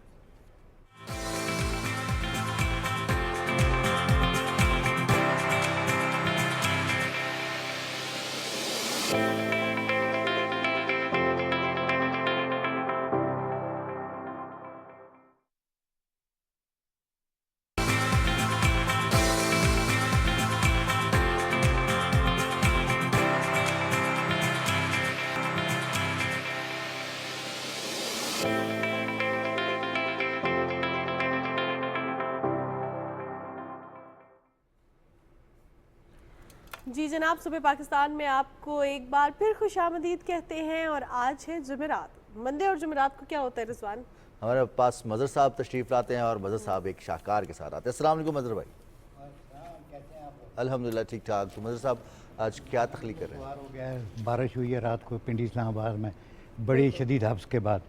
शुक्र अल्हम्दुलिल्लाह। तो बहुत सारी बातें कुछ बेहतर हो रही हैं हमारे माशी लिहाज से भी और भी आज इसी हवाले से। जी आप आगाज़ कीजिए और हम अपने नाज़रीन को आगाह करते चलें कि वज़ीर-ए-आज़म मोहम्मद शहबाज शरीफ ताजिकिस्तान के बाद आस्ताना में मौजूद हैं और आस्ताना में शंघाई ताउन तंजीम का सरबराही इजलास हो रहा है और उस इजलास में शिरकत कर रहे हैं वज़ीर-ए-आज़म मोहम्मद शहबाज शरीफ। इस हवाले से तफ़सीलात हम आपके साथ शेयर करते रहेंगे, क्या क्या इवेंट्स हैं और क्या क्या गुफ्तगू हो रही है, मुलाकातें और फिर इजलास में जिस एजेंडे पर बात हो रही है और जिस भी चीज़ के हवाले से अपडेट होगी आपके साथ शेयर करेंगे। लेकिन एक बहुत ज़बरदस्त सी अपडेट पंजाब के हवाले से आपके साथ शेयर कर देते हैं, जिस पर बात करने के लिए हमारे साथ एक बड़े ख़ास गेस्ट भी मौजूद हैं। हम बात करें पंजाब मैरिज एक्ट के हवाले से, सिख मैरिज एक्ट जो कि पंजाब में पास किया गया है, जिसका निफाज किया गया है और ये कितना ज़्यादा ज़रूरी है। अगर सिख मैरिज एक्ट के हवाले से हम बात करें तो पाकिस्तान पहला ऐसा मुल्क बन गया है जिसने सिख मैरिज एक्ट बनाया है और ये बहुत बड़ी अचीवमेंट है हमारी मौजूदा हुकूमत की। जी और हम बात करेंगे हमारे जो पंजाब में अक़लियती उमूर के वज़ीर हैं जनाब सरदार रमेश सिंह अरोड़ा साहब, उन्होंने हमें ज्वाइन किया है। अरोड़ा साहब बहुत शुक्रिया, आपको खुशामदीद कहते हैं, मुबारकबाद भी देते हैं कि आपने बिल पेश किया था आज से तकरीबन 6 साल पहले और फिर उसके दरमियान जो पंजाब में हुकूमत आई उन्होंने इस बिल पर कोई जिक्र नहीं किया। जब वापस आते हैं मुस्लिम लीग नून की हुकूमत आई तो एक दफ़ा फिर बहुत जल्दी में इस बिल को पास किया, इसको प्रायोरिटी दी, तरजीह दी और इसको नाफिज भी कर दिया। आपको बहुत बहुत मुबारक हो। थैंक यू वेरी मच जी। मैं पीटीवी न्यूज़ का शुक्रिया अदा करता हूँ, आज अपने एक प्लेटफॉर्म दिया, आपके प्लेटफॉर्म से दुनिया को बताया जा सके कि पाकिस्तान का आइन, रियासत पाकिस्तान और ख़ासकर मेरी जो गवर्नमेंट है, चाहे वो फेडरल की गवर्नमेंट है चाहे मेरे पंजाब प्रोविंस की गवर्नमेंट है, हम किस तरीके से जब अक़लियतों की बात करते हैं, अक़लियतों के हकूक़ की बात करते हैं, अक़लियतों की अलमबरदारी की बात करते हैं, तो हम सिर्फ लफाजी नहीं करते, हमने प्रैक्टिकली इस पर काम करके दिखाया। और चीफ मिनिस्टर पंजाब ने जब वो लीडर ऑफ द हाउस बनी, असम्बली के फ्लोर पे खड़े होकर उन्होंने कहा कि माइनॉरिटी मेरे सर का ताज है। और फिर उन्होंने यही बात जब कहा माइनॉरिटी मेरे सर का ताज है, तो वो मरियमाबाद में खुद तशरीफ लेके जाके क्रिश्चियन कम्युनिटी के साथ मिलके हमने ईस्टर सेलिब्रेट किया। ना सिर्फ ईस्टर सेलिब्रेट किया, पहली दफा ये हुआ कि 10,000 खानदानों को ईस्टर ग्रांट दी गई। इससे पहले कभी ईस्टर पे ग्रांट नहीं दी जाती। उन्हीं दिनों में जब हमारी हुकूमत बनी, होली का त्यौहार था, होली के त्यौहार पे हम होली की खुशियां अपने हिंदू भाइयों के साथ मिलके मनाई। मैं खुद होली की त्यौहार मनाने के लिए भावलपुर गया, रहीमिया खान गया, लाहौर गया, बाकी जो हमारे जहाँ जहाँ पे हिंदू कम्युनिटी की आबादी है वहाँ उनके साथ जाके मिलके होली की ना सिर्फ तकरीबात में शमूलियत अख्तियार की, बल्कि उनको हमने होली के लिए होली की जो ग्रांट है हमारी वो दी। फिर उसके बाद बैसाखी पे आपने देखा, बैसाखी का फेस्टिवल हुआ, चीफ मिनिस्टर पंजाब खुद तशरीफ ले गई करतारपुर साहब। वहाँ पे वो खेत जो गुरु नानक देव जी के खेत थे, जहाँ पे उन्होंने आखिरी जिंदगी के आखिरी 18 साल गुजारे और खेती बाड़ी करके किरत करना, नाम जपना, वंड छकने का उपदेश भी सारी जहाँ सब इंसानियत के लिए दिया। वहाँ पे बीबी साहबा खुद गई, जाके उन खेतों से गंदम काटी और फिर संगत के साथ बैठ के लंगर खाया। और इसको दुनिया भर के सिखों ने बड़ा अप्रिशिएट किया कि चीफ मिनिस्टर पंजाब आई, हमारे साथ बैसाखी मनाई और फिर लंगर संगत में बैठ खाया। और ना सिर्फ हमने बैसाखी मनाई, बैसाखी को हमने सरकारी तौर पे मनाया और लाहौर एक फेस्टिविटी भी की शाही किला के सामने। और आप ये देखिए उसके बाद चीफ मिनिस्टर पंजाब जब भी कोई ऐसा इवेंट होता है, खुशी होती है, गमी होती है, खुद पहुंचती है, वज़राए कराम फौरन पहुंचती हैं, जाके अपनी वसी कौम के साथ, हिंदू भाइयों के साथ, सिख भाइयों के साथ मिलके हम दिन उनके साथ दुख दर्द बांटते। अब ये जो बात कर रहे हैं सिख मैरिज एक्ट की, ये मैंने 2017 में as a private member bill ये इंट्रोड्यूस किया था अक्टूबर में, और फिर ये मार्च 2018 में ऑलमोस्ट ये सेकंड लास्ट सेशन था जिसके अंदर एक ही प्राइवेट मेंबर बिल जो उस पूरे सेशन के दौरान पास हुआ था, और Sikh marriage act Punjab assembly से पास हुआ। 31 मई 2018 को हमारी टर्म पूरी हुई 5 साल की, और हम अगले इलेक्शन के लिए हम मैदान में आ गए। अगला इलेक्शन हुआ, वो मैं उसको स्टोरी को नहीं बताना चाहता, वो लोग कैसे आए, किस तरीके से बिठाए गए, और फिर जहाँ पे उनके और बहुत सारे ऐसे कारनामे, उनमें एक कारनामा ये भी है कि उनके पास बहुत अच्छा मौका था कि Sikh marriage act Punjab assembly ने पास किया था, जिनमें इनके अपने पीटीआई के कारकुनान, इनके अपने पीटीआई के ऑनरेबल मेंबरान मौजूद थे। उन्होंने खुद यूनानिमसली इस बिल को पास किया था और लीडर ऑफ द अपोजिशन जो उस वक्त महमूद रशीद साहब ने, खड़े होकर मुझे मुबारकबाद भी थी असम्बली के फ्लोर पे। लेकिन जब बारी आई रूल्स बनाने की, तो आप अंदाजा लगाइए कि 5 साल वो रूल्स नहीं बना सके। रूल्स बनाना दरकिनार, उस पर उन्होंने पता नहीं मीटिंग्स की हैं, कोई इनपुट थी है, जो भी था, वो नालायकी की इंतहा है कि 5 साल वो रूल्स नहीं बना सके और उन्होंने को फाइल को दबा के रखा। मकसद सिर्फ ये था, क्योंकि उसका क्रेडिट मेरी हुकूमत को जाना था, मेरी पार्टी को जाना था, कि ये पाकिस्तान मुस्लिम लीग नून ने इस बिल को पास किया। जैसी हमारी हुकूमत, चीफ मिनिस्टर की बड़ी क्लियर डायरेक्शन है तमाम मिनिस्टर्स को कि हमने खिदमत करनी है पंजाब की आवाम की। अगर पंजाब की आवाम ने हमें मौका दिया तो हमने पंजाब की आवाम की खिदमत करनी है। मेरे पास वजारत आई माइनॉरिटी अफेयर्स की, तो मैंने जैसी पहले ब्रीफिंग दी, तो उसमें Sikh marriage act, Hindu marriage act और क्रिश्चियन पर्सनल लॉ, ये मेरी टॉप मोस्ट प्रायोरिटी है। हमने सिख मैरिज एक्ट पे फॉरेन से जो कंसर्न लोग थे, जो हमारी अपना पाकिस्तान सिख गुरुद्वारा प्रबंधक कमेटी है, जो प्रोमिनेंट सिख पर्सनैलिटीज है, जो प्रोमिनेंट रिलीजियस सिख पर्सनैलिटीज है, और वर्ल्ड वाइड हमने इनपुट ली। और विद इन 3 मंथ्स आपने देखा, ना सिर्फ हमने रूल्स फ्रेम किए, रूल्स फ्रेम करके जो कंसर्न डिपार्टमेंट है, चाहे वो लॉ का डिपार्टमेंट है, चाहे वो लोकल गवर्नमेंट का डिपार्टमेंट है, उनसे उनकी इनपुट लेके हमारी कैबिनेट ने इसको अप्रूव कर दिया। और पाकिस्तान सूबा पंजाब दुनिया के अंदर वाहद सूबा इस वक्त है जहाँ पे सिख मैरिज एक्ट बाकायदा तौर पे मंजूर है, वो लागू है।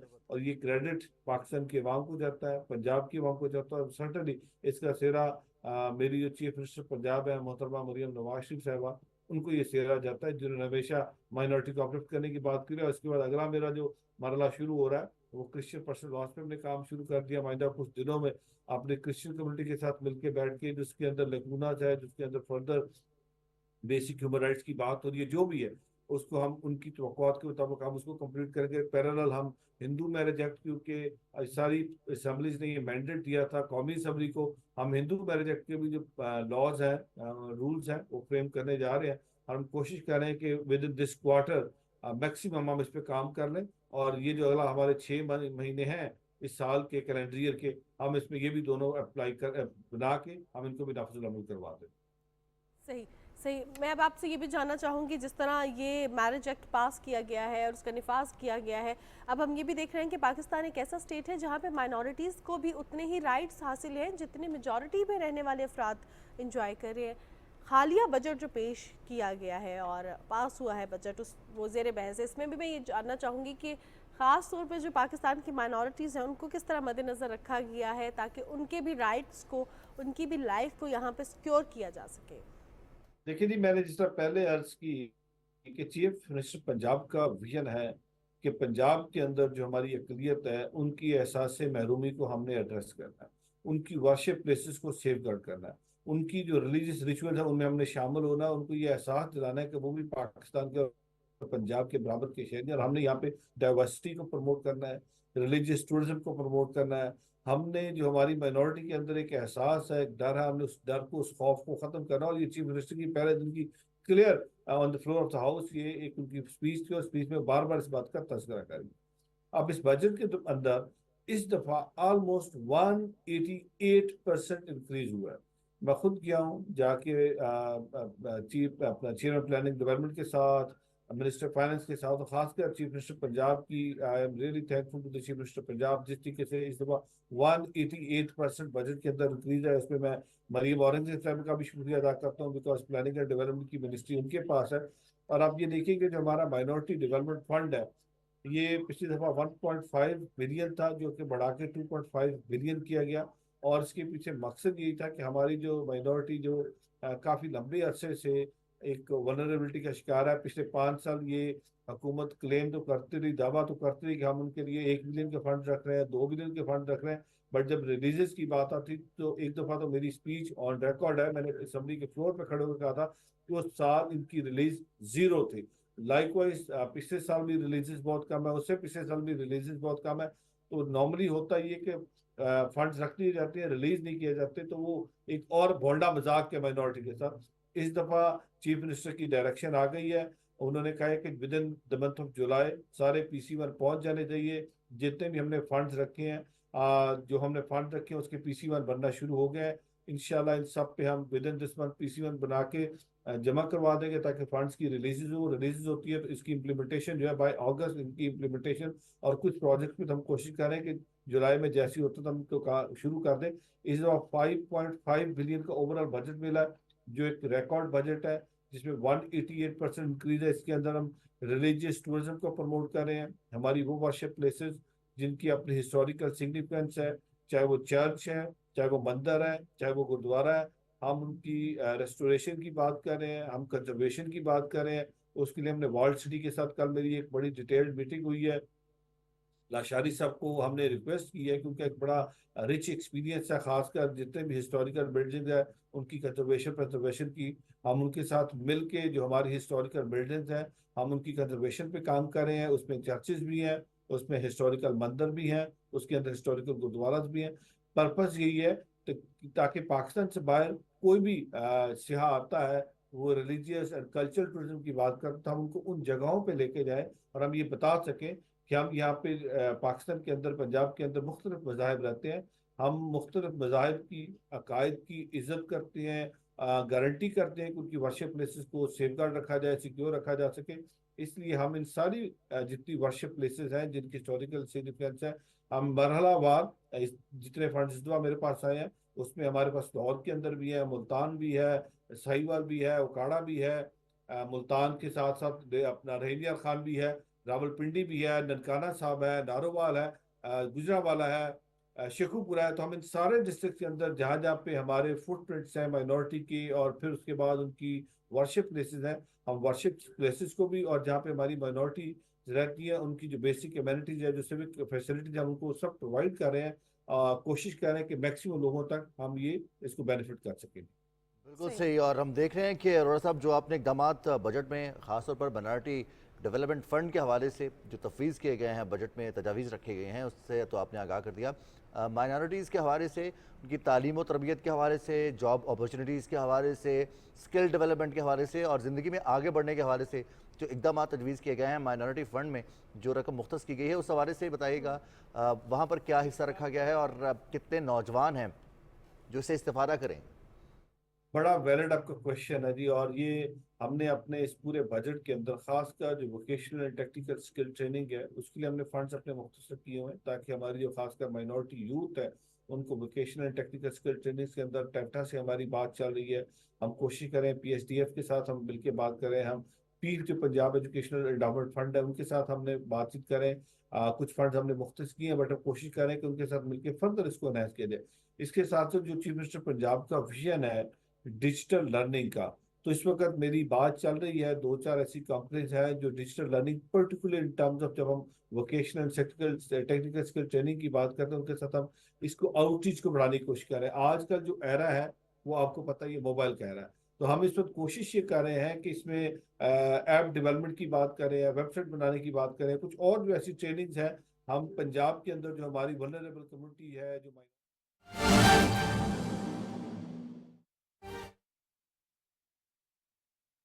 आपको ये मनाज़िर दिखाने बराह रास्त आस्ताना से, जहाँ पर वज़ीर-ए-आज़म मोहम्मद शहबाज शरीफ शंघाई ताउन तंजीम के सरबराह ममलिकत के इजलास में शिरकत के लिए मौजूद हैं। 9 मुस्तकिल रुकन ममालिक के सरबराहान मौजूद हैं और उनका ग्रुप फ़ोटो हो रहा है। बताते चलें कि शंघाई ताउन तंजीम काउंसिल ऑफ हेड स्टेट्स का इजलास है। इसमें वज़ीर-ए-आज़म मोहम्मद शहबाज शरीफ पाकिस्तान की नुमाइंदगी कर रहे हैं। रूस के सदर व्लादिमीर पुतिन, चीन के सदर शी जिनपिंग और इसके अलावा वज़ीर-ए-आज़म मोहम्मद शहबाज शरीफ और वस्त एशियाई रियासतों के सरबराहान भी इस इजलास में शिरकत कर रहे हैं। आपको बताते चलें कि आस्ताना में ये इजलास हो रहा है, SCO सरबराह इजलास, जिसमें वज़ीर-ए-आज़म मोहम्मद शहबाज शरीफ पाकिस्तान का नुक्ता नज़र पेश करेंगे। आपको बताते चलें कि काज़किस्तान के सदर कासिम जुमारत ने वज़ीर-ए-आज़म मोहम्मद शहबाज शरीफ का इस्तकबाल भी किया था। सरबराहान ममलिकत पहुँच रहे हैं इजलास में शिरकत के लिए। आज मुस्तकिल रुकन के 9 ममालिक का इजलास हो रहा है जिसमें कनेक्टिविटी के हवाले से, रोड कनेक्टिविटी, रेल कनेक्टिविटी के हवाले से बात की जाएगी, तिजारती राहदारी के हवाले से बात की जाएगी, इन ममालिक के दरमियान तिजारती हम आहंगी और इसके साथ साथ सरमायाकारी के हवाले से जो मौके मौजूद हैं उस पर बात की जाएगी, इलाकाई अमन व इस्तेहकाम के हवाले से बात की जाएगी। साल 2024 में होने वाला ये इजलास शंघाई ताउन तंजीम का ये सरबराहान ममलिकत का इजलास है जो कि आस्ताना में हो रहा है। काज़ाकिस्तान इस SCO सरबराह इजलास की मेज़बानी कर रहा है। वज़ीर-ए-आज़म मोहम्मद शहबाज शरीफ जब काज़ाकिस्तान पहुँचे उनकी मुलाकात हुई काज़ाकिस्तान के सदर में जो कि मेज़बान भी हैं SCO सरबराह इजलास के कासिम जुमारा तोक़ैफ़। उन्होंने वज़ीर-ए-आज़म मोहम्मद शहबाज शरीफ का पुरतपाक इस्तकबाल भी किया। वज़ीर-ए-आज़म मोहम्मद शहबाज शरीफ आस्ताना में मौजूद हैं जहाँ पर शंघाई ताउन तंजीम काउंसिल ऑफ हेड स्टेट्स का इजलास आज होने जा रहा है। वज़ीर-ए-आज़म इस इजलास में अपने अहम खिताब में इलाकाई मामलात के साथ साथ मजमूई सूरत हाल पर भी बात करेंगे, पाकिस्तान का नुक्ता नज़र पेश करेंगे। वज़ीर-ए-आज़म मोहम्मद शहबाज शरीफ रोड कनेक्टिविटी के हवाले से, पाकिस्तान की तरजीहात के हवाले से इजलास को आगाह भी करेंगे। पाकिस्तान में इंफ्रास्ट्रक्चर की मौजूदगी, इंफ्रास्ट्रक्चर की डेवलपमेंट, फिर चीन की जानिब से पाकिस्तान और चीन की जानिब से कोलैबोरेशन, BRI और उसका फ्लैगशिप मनसूबा CPEC, इससे इस्तेफ़ादा कैसे किया जा सकता है, ख़ास तौर पर वस्त एशियाई रियासतें इससे कैसे इस्तेफ़ादा कर सकती हैं, रोड कनेक्टिविटी से मजमूई तौर पर इन तमाम ममालिक को क्या फ़ायदा होगा, इस पर बात होगी। शंघाई ताउन तंजीम कौंसिल का सरबराही इजलास आज हो रहा है जिसमें वज़ीर-ए-आज़म मोहम्मद शहबाज शरीफ पाकिस्तान की नुमाइंदगी कर रहे हैं। वज़ीर-ए-आज़म मोहम्मद शहबाज शरीफ इस इजलास में पाकिस्तान का नुक्ता नज़र जो आलमी इलाकाई उमूर हैं उस हवाले से इजलास के सामने पाकिस्तान का नुक्ता नज़र रखेंगे। वज़ीर-ए-आज़म मोहम्मद शहबाज शरीफ काज़ाकिस्तान का 2 रोज़ा दौरा कर रहे हैं। SCO सरबराह इजलास में शिरकत के लिए वज़ीर-ए-आज़म मोहम्मद शहबाज शरीफ पहुँच चुके हैं और काज़ाकिस्तान के सदर जो कि मेज़बान हैं SCO सरबराह इजलास के कासिम जुमारा तोक़ैफ़, उन्होंने वज़ीर-ए-आज़म मोहम्मद शहबाज शरीफ का पुरतपाक इस्तकबाल भी किया।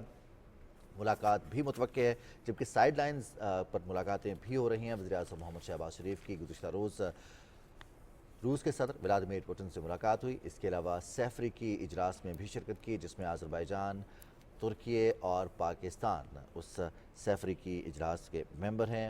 मुलाकात हुई तीनों सरबराहान की और इजलास का बाकायदा आगाज़ हो रहा है। आपको बताते चलें कि आस्ताना में ये सरबराही इजलास हो रहा है।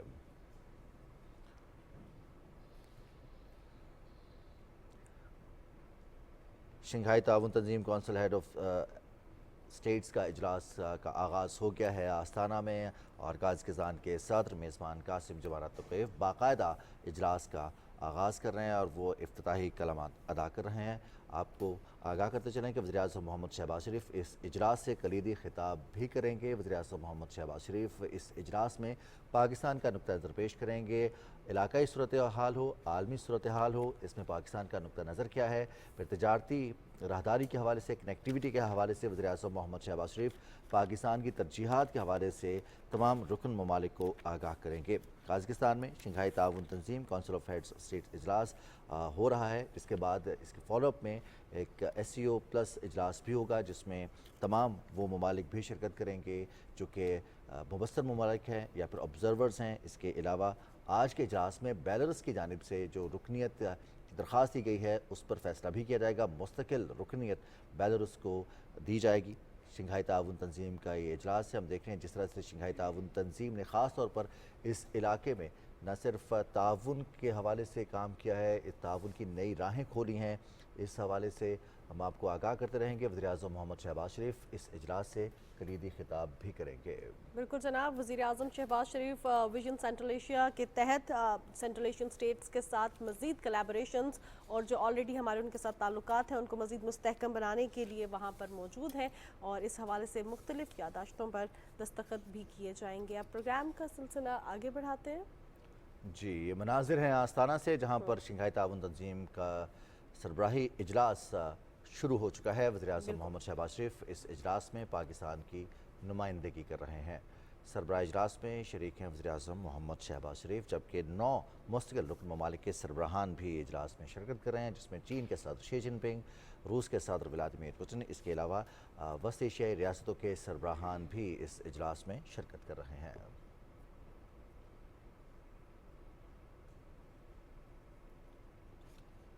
जी जनाब, इजलास के शुरू होने के मनाज़िर आपने स्क्रीन पर देखे और इस पर जाने से पहले, इसके अपडेट्स के से पहले हम बात कर रहे थे जो सिख मैरिज एक्ट का निफाज किया गया है उस हवाले से, और ये इस बात की नवीद है कि पाकिस्तान में जो माइनॉरिटीज़ हैं उनको इक्वल राइट्स दिए जा रहे हैं, चाहे उनका कोई भी मज़हब है, चाहे उनकी कितनी भी तादाद है, अगर वो माइनॉरिटीज़ हैं तो उनको उतने ही राइट्स दिए जा रहे हैं जितने मेजॉरिटीज़ को दिए जा रहे हैं। हम प्रोग्राम का सिलसिला आगे भी बढ़ाएंगे, लेकिन उससे पहले हम रुख करते हैं मज़र शहजाद साहब की जानिब। बड़ी सी चीज़ तख्लीक की है आज, बड़ी ज़बरदस्त सी चीज़ तख्लीक की है।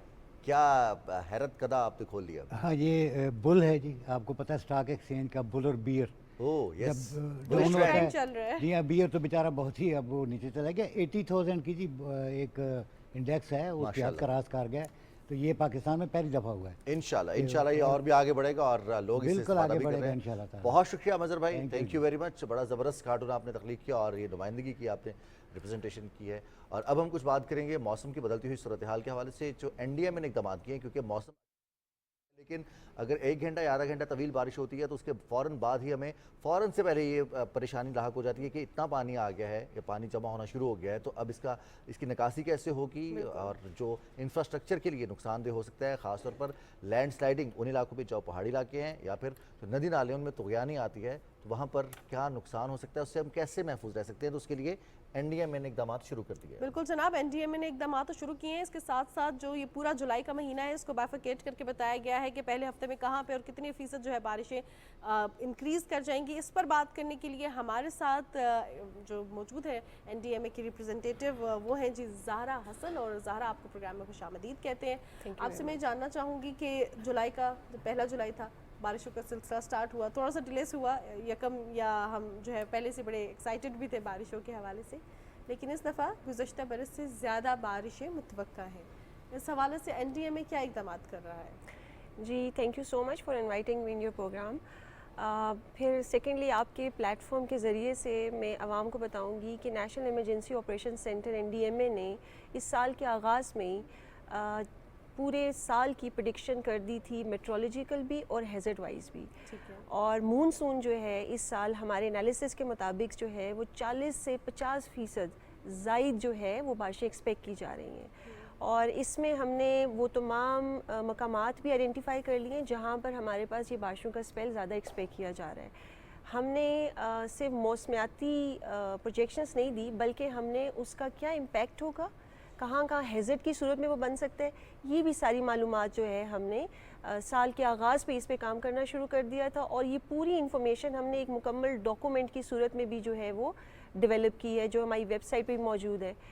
अब अगर इसके इक़दामात के हवाले से बात की जाए तो हमने NDMA में डिफरेंट सिमुलेशन एक्सरसाइज करवाई हैं, और उस एक्सरसाइज कराने का मकसद ये था कि जितने भी मुताल्लिका अदारे हैं उनको डिफरेंट सिनेरियोज़ दिए जाएँ, और वो कोई भी हंगामी सूरत हाल आती है तो वो वेल प्रिपेयर्ड हो।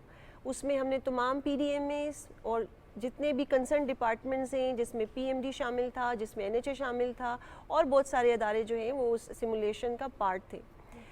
अब ये वन ऑफ द स्टेप था कि जो डिज़ास्टर या मानसून आने से पहले जो है हम कर चुके थे। और अगर आप मेट्रोलॉजिकल प्रोजेक्शंस की बात कर रही हैं तो जी बिल्कुल, इस साल हम लोग 40 से 50% ज़ायद बारिशें जो हैं वो एक्सपेक्ट कर रहे हैं। और ये स्पेल थोड़ा लेट स्टार्ट नहीं हुआ, बल्कि ये जल्दी स्टार्ट हुआ है, जो कि 30 जून को जो है मानसून का आगाज़ हो चुका था। और ये स्टार्ट जो है वो सदर्न साइड से हुआ था, सिंध के मकामात से जो है ये स्टार्ट हुआ था, और अभी ये स्ट्रॉन्ग हो चुका है सेंट्रल पंजाब में, नॉर्थ ईस्ट में, और आज़ाद जम्मू कश्मीर, और कुछ मकामात जो है वो खैबर पख्तूनख्वा के भी इसमें शामिल है। बिल्कुल सही। और ज़रा साहब, चूँकि आप लीड टेक टीम को हेड भी करती हैं, और अगर हम जियोग्राफिक इंफॉर्मेशन सिस्टम की बात करें तो ये वो सिस्टम है जिसके ज़रिए बताया जाता है कि जोग्राफी लिहाज से क्या तब्दीलियाँ आ रही हैं। अब कम वक्त में ज़्यादा बारिशें हैं, जो प्रेडिक्शंस हैं कि 40 से 50% ज़्यादा बारिशें होंगी, दौरानिया क्या रहेगा इन बारिशों का? क्या वही सूरत हाल जो हमने 2022 में देखी कि 1 घंटे में रेनफॉल जो है वो 300 गुना ज़्यादा हो गई है? जी, सबसे पहले तो मैं ये बताना चाहूँगी कि जो क्लाइमेट चेंज का एक फिनोमेना ये बड़ा इरेटिक है। आप प्रोजेक्ट करते हैं डिफरेंट मॉडल्स की सूरत से, जो कि ग्लोबली भी होते हैं, कुछ हमारे अपने भी मॉडल्स हैं, जो टेक्निक्स हैं, लेटेस्ट टेक्नोलॉजी को मदद से हम लोग प्रोजेक्शंस बताते हैं। और जैसे कि आपने कहा है, बिल्कुल ये लोकेशन बेस्ड होती हैं, जिसमें GIS यूज सॉफ्टवेयर भी शामिल होते हैं।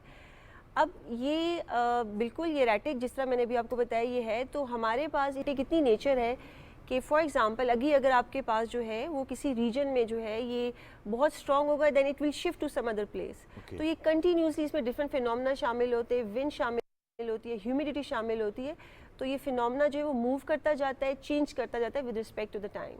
सही सही। अच्छा, जिस तरह हम अलर्ट्स के हवाले से बता रहे हैं और जियोग्राफिकल चेंजेस के हवाले से बात कर रहे हैं, 2022 के फ्लड्स और कुछ अभी भी वल्नरेबल वहीं की जगह हैं जहाँ पे ये अलर्ट भी जारी किया गया है और प्रिडिक्शंस है कि यहाँ पे फिर फ्लड अलर्ट है। सो बेसिकली अब जब फ्लड्स आते हैं तो बहुत से हम देख रहे हैं जियोग्राफिकल चेंजेस आती हैं, क्योंकि वो फ्लड्स ऐसे थे 2022 के कि कुछ इलाकों में बहुत अर्से तक पानी खड़ा रहा, वो जगह ऐसी थी। अब उस सिचुएशन को मद्देनज़र रखते हुए हम देखते हैं कि वहाँ पे लैंड भी बैरन हो रहा है, ये भी मसाइल बहुत ज़्यादा है, और वो वाला एरिया जहाँ पे टोटली बेस्ड ही लोगों के जो सोर्स ऑफ इनकम है वो एग्रीकल्चर है। इस हवाले से एनडीएमए क्या प्रोजेक्ट कर रहा है कि they need to shift it to some other place और समथिंग एल्स लाइक दैट? जी सबसे पहले तो जिस अभी इन्होंने भी सवाल किया था, 2022 की सिचुएशन तो हम एक्सपेक्ट नहीं कर रहे हैं इंशाल्लाह, इतनी वर्स सिचुएशन नहीं होगी, लेकिन कुछ रेप्लिकेशन जो है वो 2014 और 10 की जो है वो कुछ फीसद जो है वो इस साल देखी जा रही है। और जो मकामात पिछले 2010 से अगर आप स्टार्ट करें और 2022 तक, वही वनरेबल एरियाज़ हैं जो हमेशा इस सैलाब की जद में आते हैं। तो इस साल भी डेफिनेटली वहाँ पे अगर वो प्रैक्टिसेस नहीं की गई तो अगेन वही उसकी जद में आएंगे। और दूसरा जो आपका सवाल है एग्रीकल्चर के हवाले से, जी उसमें मेरे ख्याल से सबसे इम्पॉर्टेंट जो चीज़ है वो आपकी एग्रीकल्चर प्रैक्टिसेस मैटर करती हैं, ठीक है। उसमें बारिश अगर आ गई है तो आप उस हिसाब से अपनी प्रैक्टिस करें। एक तो वेदर, जिस तरह पिछले अरसे भी जो बारिशों का एक स्पेल आया था, उसमें भी हमारे पास कुछ काश्तकारी का टाइम उस टाइम चल रहा था, उसमें भी कोशिश करें वेदर की अपडेट्स लें, उसके हिसाब से पानी दें और फिर जो है उसकी कटाई जो है वो करें। कंप्लीट शिफ्ट तो वेदर को, उसको एग्रीकल्चर को नहीं किया जा सकता, but we need to shift and we need to adapt ourself with respect to the climate change. बिल्कुल सही। और आप देखते हैं कि एनडीएमए ने जो इकदाम किए हैं इनको दो हिस्सों में तकसीम किया गया है। कुछ फौरी इकदाम हैं जो कि हम नेक्स्ट 6 महीने या 1 साल की प्रेडिक्शन के मुताबिक करते हैं, और कुछ लॉन्ग टर्म है। उस हवाले से भी जीआईएस से हेल्प लिया जा रहा है? जी बिल्कुल, हमने अभी 6 महीने के अलावा हम लोग 10 महीने की जो है वो प्रोडिक्शन जो है हमने उस पर काम करना स्टार्ट कर दिया है। और उसमें अगेन यही मेट्रोलॉजिकल प्रोजेक्शन, जिसमें टेम्परेचर शामिल है, जिसमें विंड शामिल है, जिसमें प्रेसिपिटेशन शामिल है, इन तमाम वेरिएबल्स की मदद से आप बता सकते हैं कि आपके मुल्क में अगले 10 महीनों में कौन सी कुदरती आफत आ सकती है। और डेफिनेटली इसमें जीआईएस, इसमें एआई, इसमें मशीन लर्निंग, ये तमाम लेटेस्ट टेक्नोलॉजीज़ पे दुनिया काम कर रही है। एनडीएमए के पास भी सब्जेक्ट मैटर स्पेशलिस्ट हैं, हमारे पास अपने मेट्रोलॉजिस्ट हैं, हाइड्रोलॉजिस्ट हैं, सेस्मोलॉजिस्ट हैं। अल्हम्दुलिल्लाह हमारी अपनी कैपेसिटी हो गई है कि हम लोग खुद प्रेडिक्ट कर सकते हैं कि हमारे मुल्क में कौन सी कुदरती आफत आ सकती है। सही। तो ज़हरा साहिबा, मैं आपसे ये जानना चाहूँगी कि अगले 10 महीने तक किसी कुदरती आफत की प्रेडिक्शन तो नहीं है ना? नहीं, इंशाल्लाह अल्लाह पाक खैर करेगा, लेकिन इसके साथ साथ जो मौजूदा मूनसून जो है हमें उसके हवाले से आगाह रहना चाहिए, अपनी तैयारी करनी चाहिए उसके हवाले से। अच्छा, आपके प्रोग्राम के तवज्जुह से मैं ये बताऊँगी, एनडीएमए ने एक प्रोविंशियल कोऑर्डिनेशन फोरम भी इस्टेब्लिश कर लिया है, जिसका मकसद ये है कि हम मुतल्लिका अदारे, मुतल्लिका पीडीएमएस के साथ जो हैं वो लगातार राब्ते में रहें, और जो भी हम यहाँ काम करें वो उनके साथ शेयर किया जा सके और बेहतर से बेहतर तैयारी की जा सके, ताकि हम किसी भी हंगामी सूरत हाल से बच सकें। आपने ये तो कहा कि ज़रा साहबा कि हम अल्हम्दुलिल्लाह 10 महीने तक कुदरती आफत के हवाले से प्रेडिक्ट कर सकते हैं। तैयारी के हवाले से बताइए कि खुदा ना खास्ता चूँकि इसको प्रेडिक्ट करना या इसके ऊपर कंट्रोल नहीं है, बड़ा वाज़ेह है कुदरती आफत के आगे, इससे निपटने के लिए या अपने डैमेजेस को कंट्रोल करने के लिए, कम करने के लिए, वो भी हम अपनी कैपेसिटी बिल्ड कर चुके हैं, एनडीएमए कर चुका है बिल्ड? जी बिल्कुल, हमने इसकी कंप्लीट जो है वो स्टॉक टेकिंग कर ली है। एनडीएमए ने मुतल्लिका पीडीएमएस के साथ मिल के जो स्टॉक टेकिंग करनी थी, जो भी किसी मूनसून को निपटने के लिए काम आ सकती है, वो कंप्लीट जो है वो मूनसून का पीरियड स्टार्ट होने से पहले मुकम्मल हो चुकी थी। इसके साथ साथ मैं आपके प्रोग्राम के तवज्जुह से ये भी बताना चाहूँगी कि अभी इस पूरे मूनसून को जो है वो वज़ीर आज़म ख़ुद जो है इसकी निगरानी कर रहे हैं, और इसके लिए रिसेंटली एक कॉन्फ्रेंस भी कराई गई है। तो उसके लिए भी ये चीज़ जो है वो वज़ीर आज़म को भी पेश कर ली गई है कि हमारी तैयारी मुकम्मल है, हम तमाम पीडीएमएस के साथ राब्ते में हैं, तो इंशाल्लाह हम लोग इस दफ़ा उस नुकसान से बच सकेंगे जो पिछले सालों में देखा जा चुका है। सही। अच्छा ज़हरा साहिबा, मैं आपसे ये जानना चाहूँगी, जिस तरह आपने कहा कि अल्हम्दुलिल्लाह हमारी इतनी कैपेसिटी है कि हम खुद प्रेडिक्ट कर सकते हैं। जी बिल्कुल। अब जिस तरह आपने कहा कि अब 2010 से 2014 को हम थोड़ा सा रेप्लिकेट होती हुई सिचुएशन देख रहे हैं, लेकिन अल्हम्दुलिल्लाह 2022 वाली सिचुएशन नहीं होगी। अब ऐसे में जिस तरह आपने ये कहा कि जब हम फसलें काश्त कर रहे होते क्या करना चाहिए, इसके साथ साथ हमने देखा है कि पिछले जब सैलाब आया 2022 में तो ब्यूरोक्रेसी बहुत ज़्यादा इसके साथ एक्टिव थी। उन्होंने बहुत से खुद जाके लोगों के घरों से इवैक्यूएशन करवाई है। इस हवाले से भी क्या जो NDMA है वो ब्यूरोक्रेसी के साथ इन टच होती है कि क्या इवैक्यूएशन हो गई है या अब क्या सिचुएशन है? क्योंकि इंसान तो शिफ्ट हो जाते हैं, लेकिन जिन्होंने मवेशी रखे हुए हैं और एक प्रॉपर सेटअप है वो बड़ा मुश्किल होता है। तो इस हवाले से भी कुछ इदारों के साथ कोलैबोरेशन जारी होती है? जी बिल्कुल, जैसा मैंने प्रोविंशियल कोऑर्डिनेशन फोरम का जिक्र किया, इसके साथ साथ जितने भी PDMAs हैं, जितने भी और सरकारी अदारे हैं, उनके साथ भी हम राब्ते में हैं। इसके अलावा हम INGOs और NGOs के साथ भी राब्ते में हैं। वो उसके लिए भी हमारा एक सेल बनाया गया है जो कि उनके साथ लगातार जो है वो जितनी भी इंफॉर्मेशन है वो शेयर की जा रही है। सिर्फ गवर्नमेंट के नहीं, नॉन गवर्नमेंट ऑर्गेनाइजेशन भी जो है वो भी हमारी इंफॉर्मेशन का जो है पार्ट है।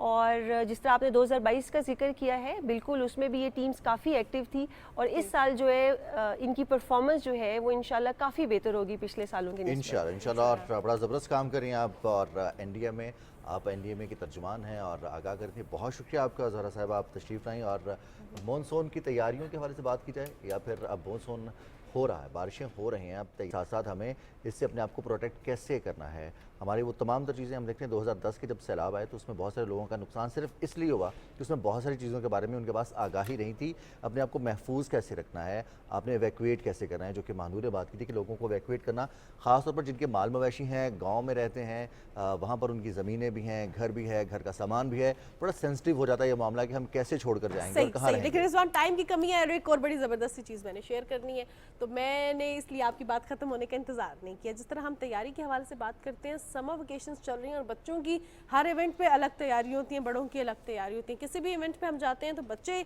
अपनी पसंद की एक्टिविटीज़ की तरफ भाग रहे होते हैं और वो सबसे ज़्यादा पसंदीदा एक्टिविटी होती है फेस पेंटिंग करवाते हैं बच्चे। और फेस पेंटर्स जो होते हैं, आर्टिस्ट होते हैं, तो उनका भी बड़ा जो है ना वो उनके पास रश होता है और वो भी सोच रहे होते हैं कि हर बच्चे के फेस पे डिफरेंट पेंट करना है ताकि हर बच्चा डिफरेंट नजर आए। ऐसी ही एक आर्टिस्ट हमारे दरमियान मौजूद है जो कि फेस पेंटिंग में महारत रखती हैं, सैयदा मरियम जैदी। सैयदा मरियम जैदी, आपको प्रोग्राम में खुशामदीद कहते हैं। थैंक यू, अस्सलाम वालेकुम। वालेकुम अस्सलाम। मरियम, क्या पेंट करती हैं आप?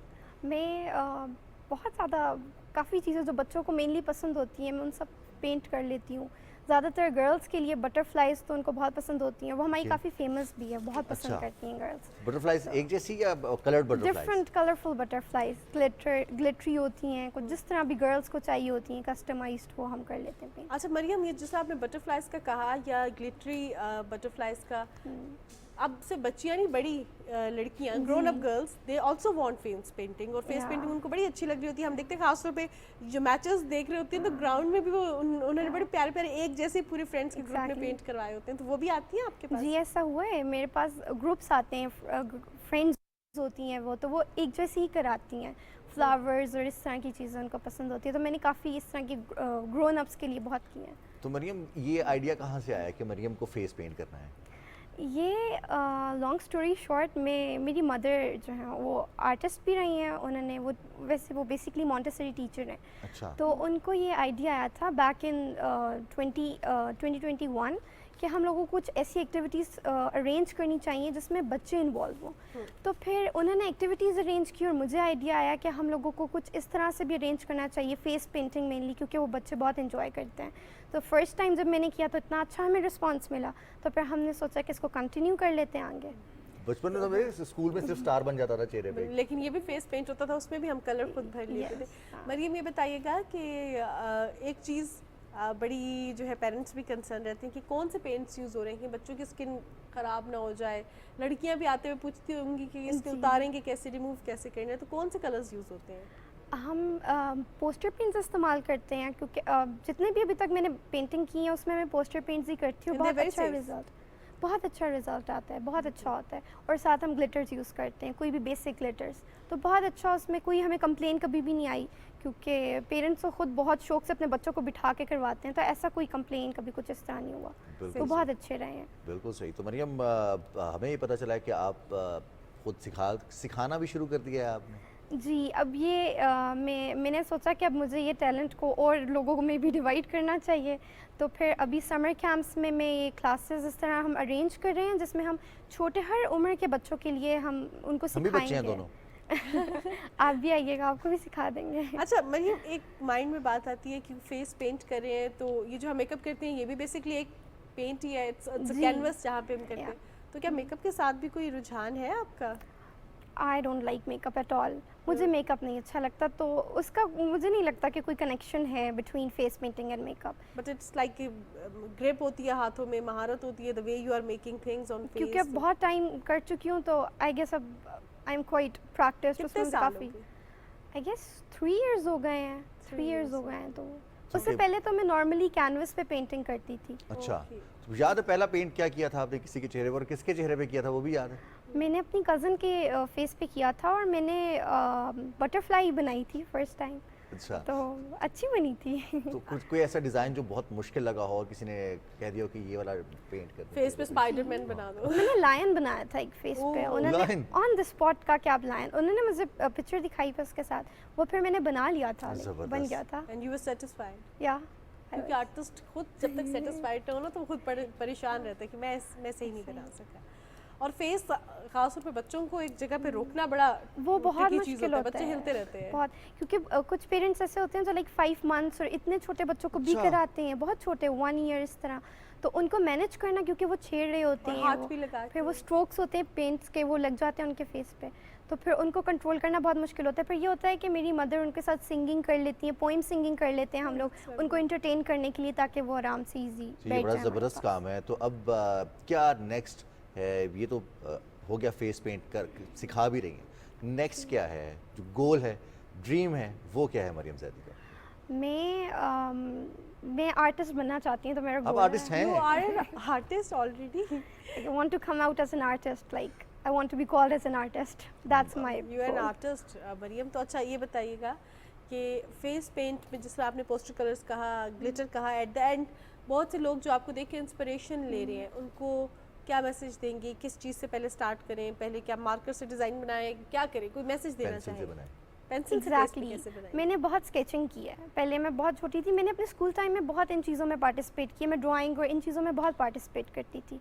तो मैं यही पेंसिल से ड्रॉ करना, और फिर मैंने मेहंदी लगाना, फिर इन चीज़ों से फिर मैंने जब ब्रश को पकड़ा तो वो मैंने पहले कैनवस और उन पेपर्स पे किया, और फिर जब एक फेस आया सामने तो वो बहुत इजी हो गया था, क्योंकि वो कैनवस वगैरह पे पहले कर लिया था, तो वो अब मेरे प्रैक्टिस थी मैं, तो वो इस तरह बहुत आसान होता है। बिल्कुल सही। बहुत शुक्रिया मरियम ज़ैदी, और हमारी जानिब से आपके लिए बहुत सारी हैं, दुआएं हैं कि अल्लाह ताला आपको बड़ा आर्टिस्ट बनाए, और जो आप चाहती हैं कि आपका इंट्रोडक्शन एज ए आर्टिस्ट करवाया जाए, इंशाल्लाह उसमें आप कामयाब यू आर एन हो। बहुत आर्टिस्ट ऑलरेडी, और आर्टिस्ट तो वैसे रिजवान कोई छोटा बड़ा नहीं होता, लेकिन we wish you all the best, और आपकी सारी ड्रीम्स जो है वो पूरी हो जाए।